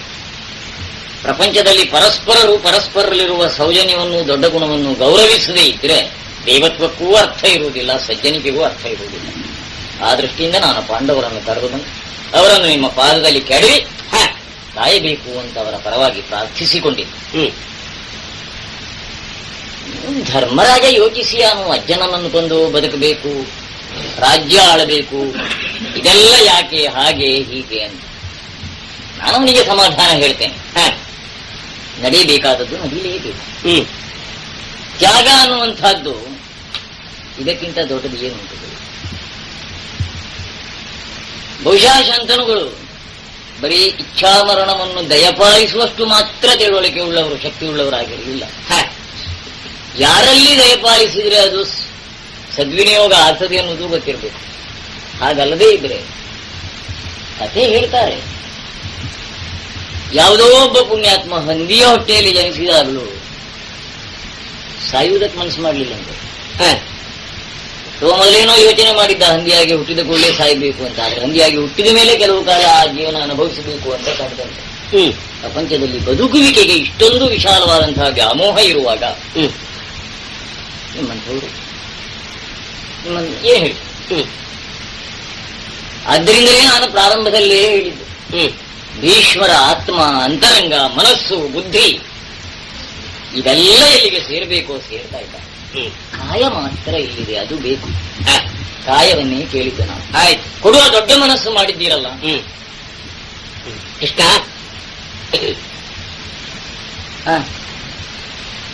ಐವರನ್ನ ಕೈ ಹಿಡಿದಂತಹ ದ್ರೌಪದಿಯನ್ನ ಆಕ್ಷೇಪಿಸುವರು ಅವಿವೇಕಿಗಳು ಅನೇಕರು ಇದ್ದಾರೆ.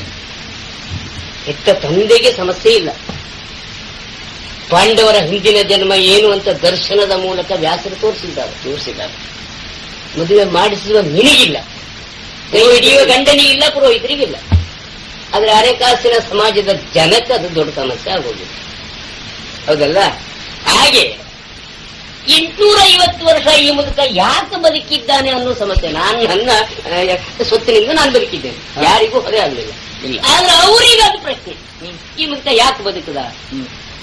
ನನ್ನ ಮೊಮ್ಮಕ್ಕಳಿಗೆ ಹೇಳಿದ್ರು, ಅವ್ರು ಪ್ರಚಾರ ಮಾಡಿದ್ರು, ನಾನು ಸತ್ತ ಮೇಲಾದ್ರೆ ಅವನ ಬದುಕು ಎಷ್ಟು ಸಾರ್ಥಕ ಆದದ್ದು ಅಂತ ಹೇಳ್ಕೊಳ್ಳಿ ಅಂತ ಒಂದು ಮಾತು ಹೇಳ್ತೇನೆ. ಅಂಬೆ ಪ್ರತಿಜ್ಞೆ ಮಾಡಿ ಸತ್ತಿದ್ದಾಳೆ, ಆತ್ಮಹತ್ಯೆ ಮಾಡ್ಕೊಂಡು. ಅಪ್ಪ ಬದುಕುವುದಕ್ಕೆ ವರ ಕೊಟ್ಟಿದ್ದಾನೆ. ಆ ಹೆಣ್ಣಿನ ಪ್ರತಿಜ್ಞೆ ಹೆಚ್ಚ, ನನ್ನ ಅಪ್ಪ ಕೊಟ್ಟ ವರ ಹೆಚ್ಚ. ನಾನು ಇದನ್ನು ತೂಕ ಮಾಡಿ ನೋಡ್ಬೇಕು ಬೇಡ. ಅದಕ್ಕಿಷ್ಟು ದೀರ್ಘಕಾಲ ಕಳೆದೋಯ್ತು. ಅವಳು ಹುಟ್ಟಿದ್ದಾಳೆ ಅನ್ನೋದು ಗೊತ್ತಾಯ್ತು. ಅವಳ ಹತ್ರ ಕೊಲ್ಲಿಕ್ಕೆ ಆಗುವುದಿಲ್ಲ ಎಂಬ ತೀರ್ಮಾನಕ್ಕೂ ಬಂದ. ಹೇಳಿ ಕೇಳಿ ನಾನು ವ್ಯವಹರಿಸಿದ ಆ ಘಟನೆಯಲ್ಲಿ ಅವ್ರು ಸುಟ್ಕೊಂಡು ಸತ್ತಿದ್ದಾಳಲ್ಲ, ಅವಳಿಗೊಂದು ತೃಪ್ತಿ ಆಗುತ್ತೆ. ನಾನೇ ಸ್ವಲ್ಪ ತ್ಯಾಗ ತೃಪ್ತನಾಗ್ತೇನೆ. ಇದರಲ್ಲಿ ಅಂಬೆಗೂ ತೃಪ್ತಿ ಆಗಬೇಕು, ನನ್ನ ಮಕ್ಕಳು ಬದುಕಬೇಕು, ನಿನ್ನ ಲೋಕ ಕಲ್ಯಾಣ ಪೂರ್ತಿ ಆಗಬೇಕು. ಇಷ್ಟು ಹೇಳಿ ಮನೆಗೆ ಜ್ಞಾನಿಗಳ ಲಕ್ಷಣ. ಮನೆಗೆ ಬಂದವರ ಹತ್ರ ಹೋಗಿ ಅಂತ, ಮತ್ತೆ ಬನ್ನಿ ಅಂದ್ರೆ ಹೋಗಿ ಅಂತ ಹಾಗೆ. ಸುಲಿಗೆ ಮುಂದಿರಬಹುದು, ಸುಲಿಗೆ ಮುಂದಿರ್ಲಿಕ್ಕೆ ಆಗುವುದಿಲ್ಲ. ಇಷ್ಟು ಪರಿಶುದ್ಧರಾದ್ಮೇಲೂ ನಾಳೆ ಆಕ್ಷೇಪ ಈ ಜನ ಕೊಟ್ರೆ, ಆದ್ರಿಂದ ಉಳಿದವರಿಗೆ ಗೊತ್ತಾಗುವುದಕ್ಕಿಂತ ಮುಂಚೆ ದಯಮಾಡಿ ಎಂದವತ್ತು. ಹಾಗಾದ್ರೆ ಮುಂದಿಟ್ಟುಕೊಂಡು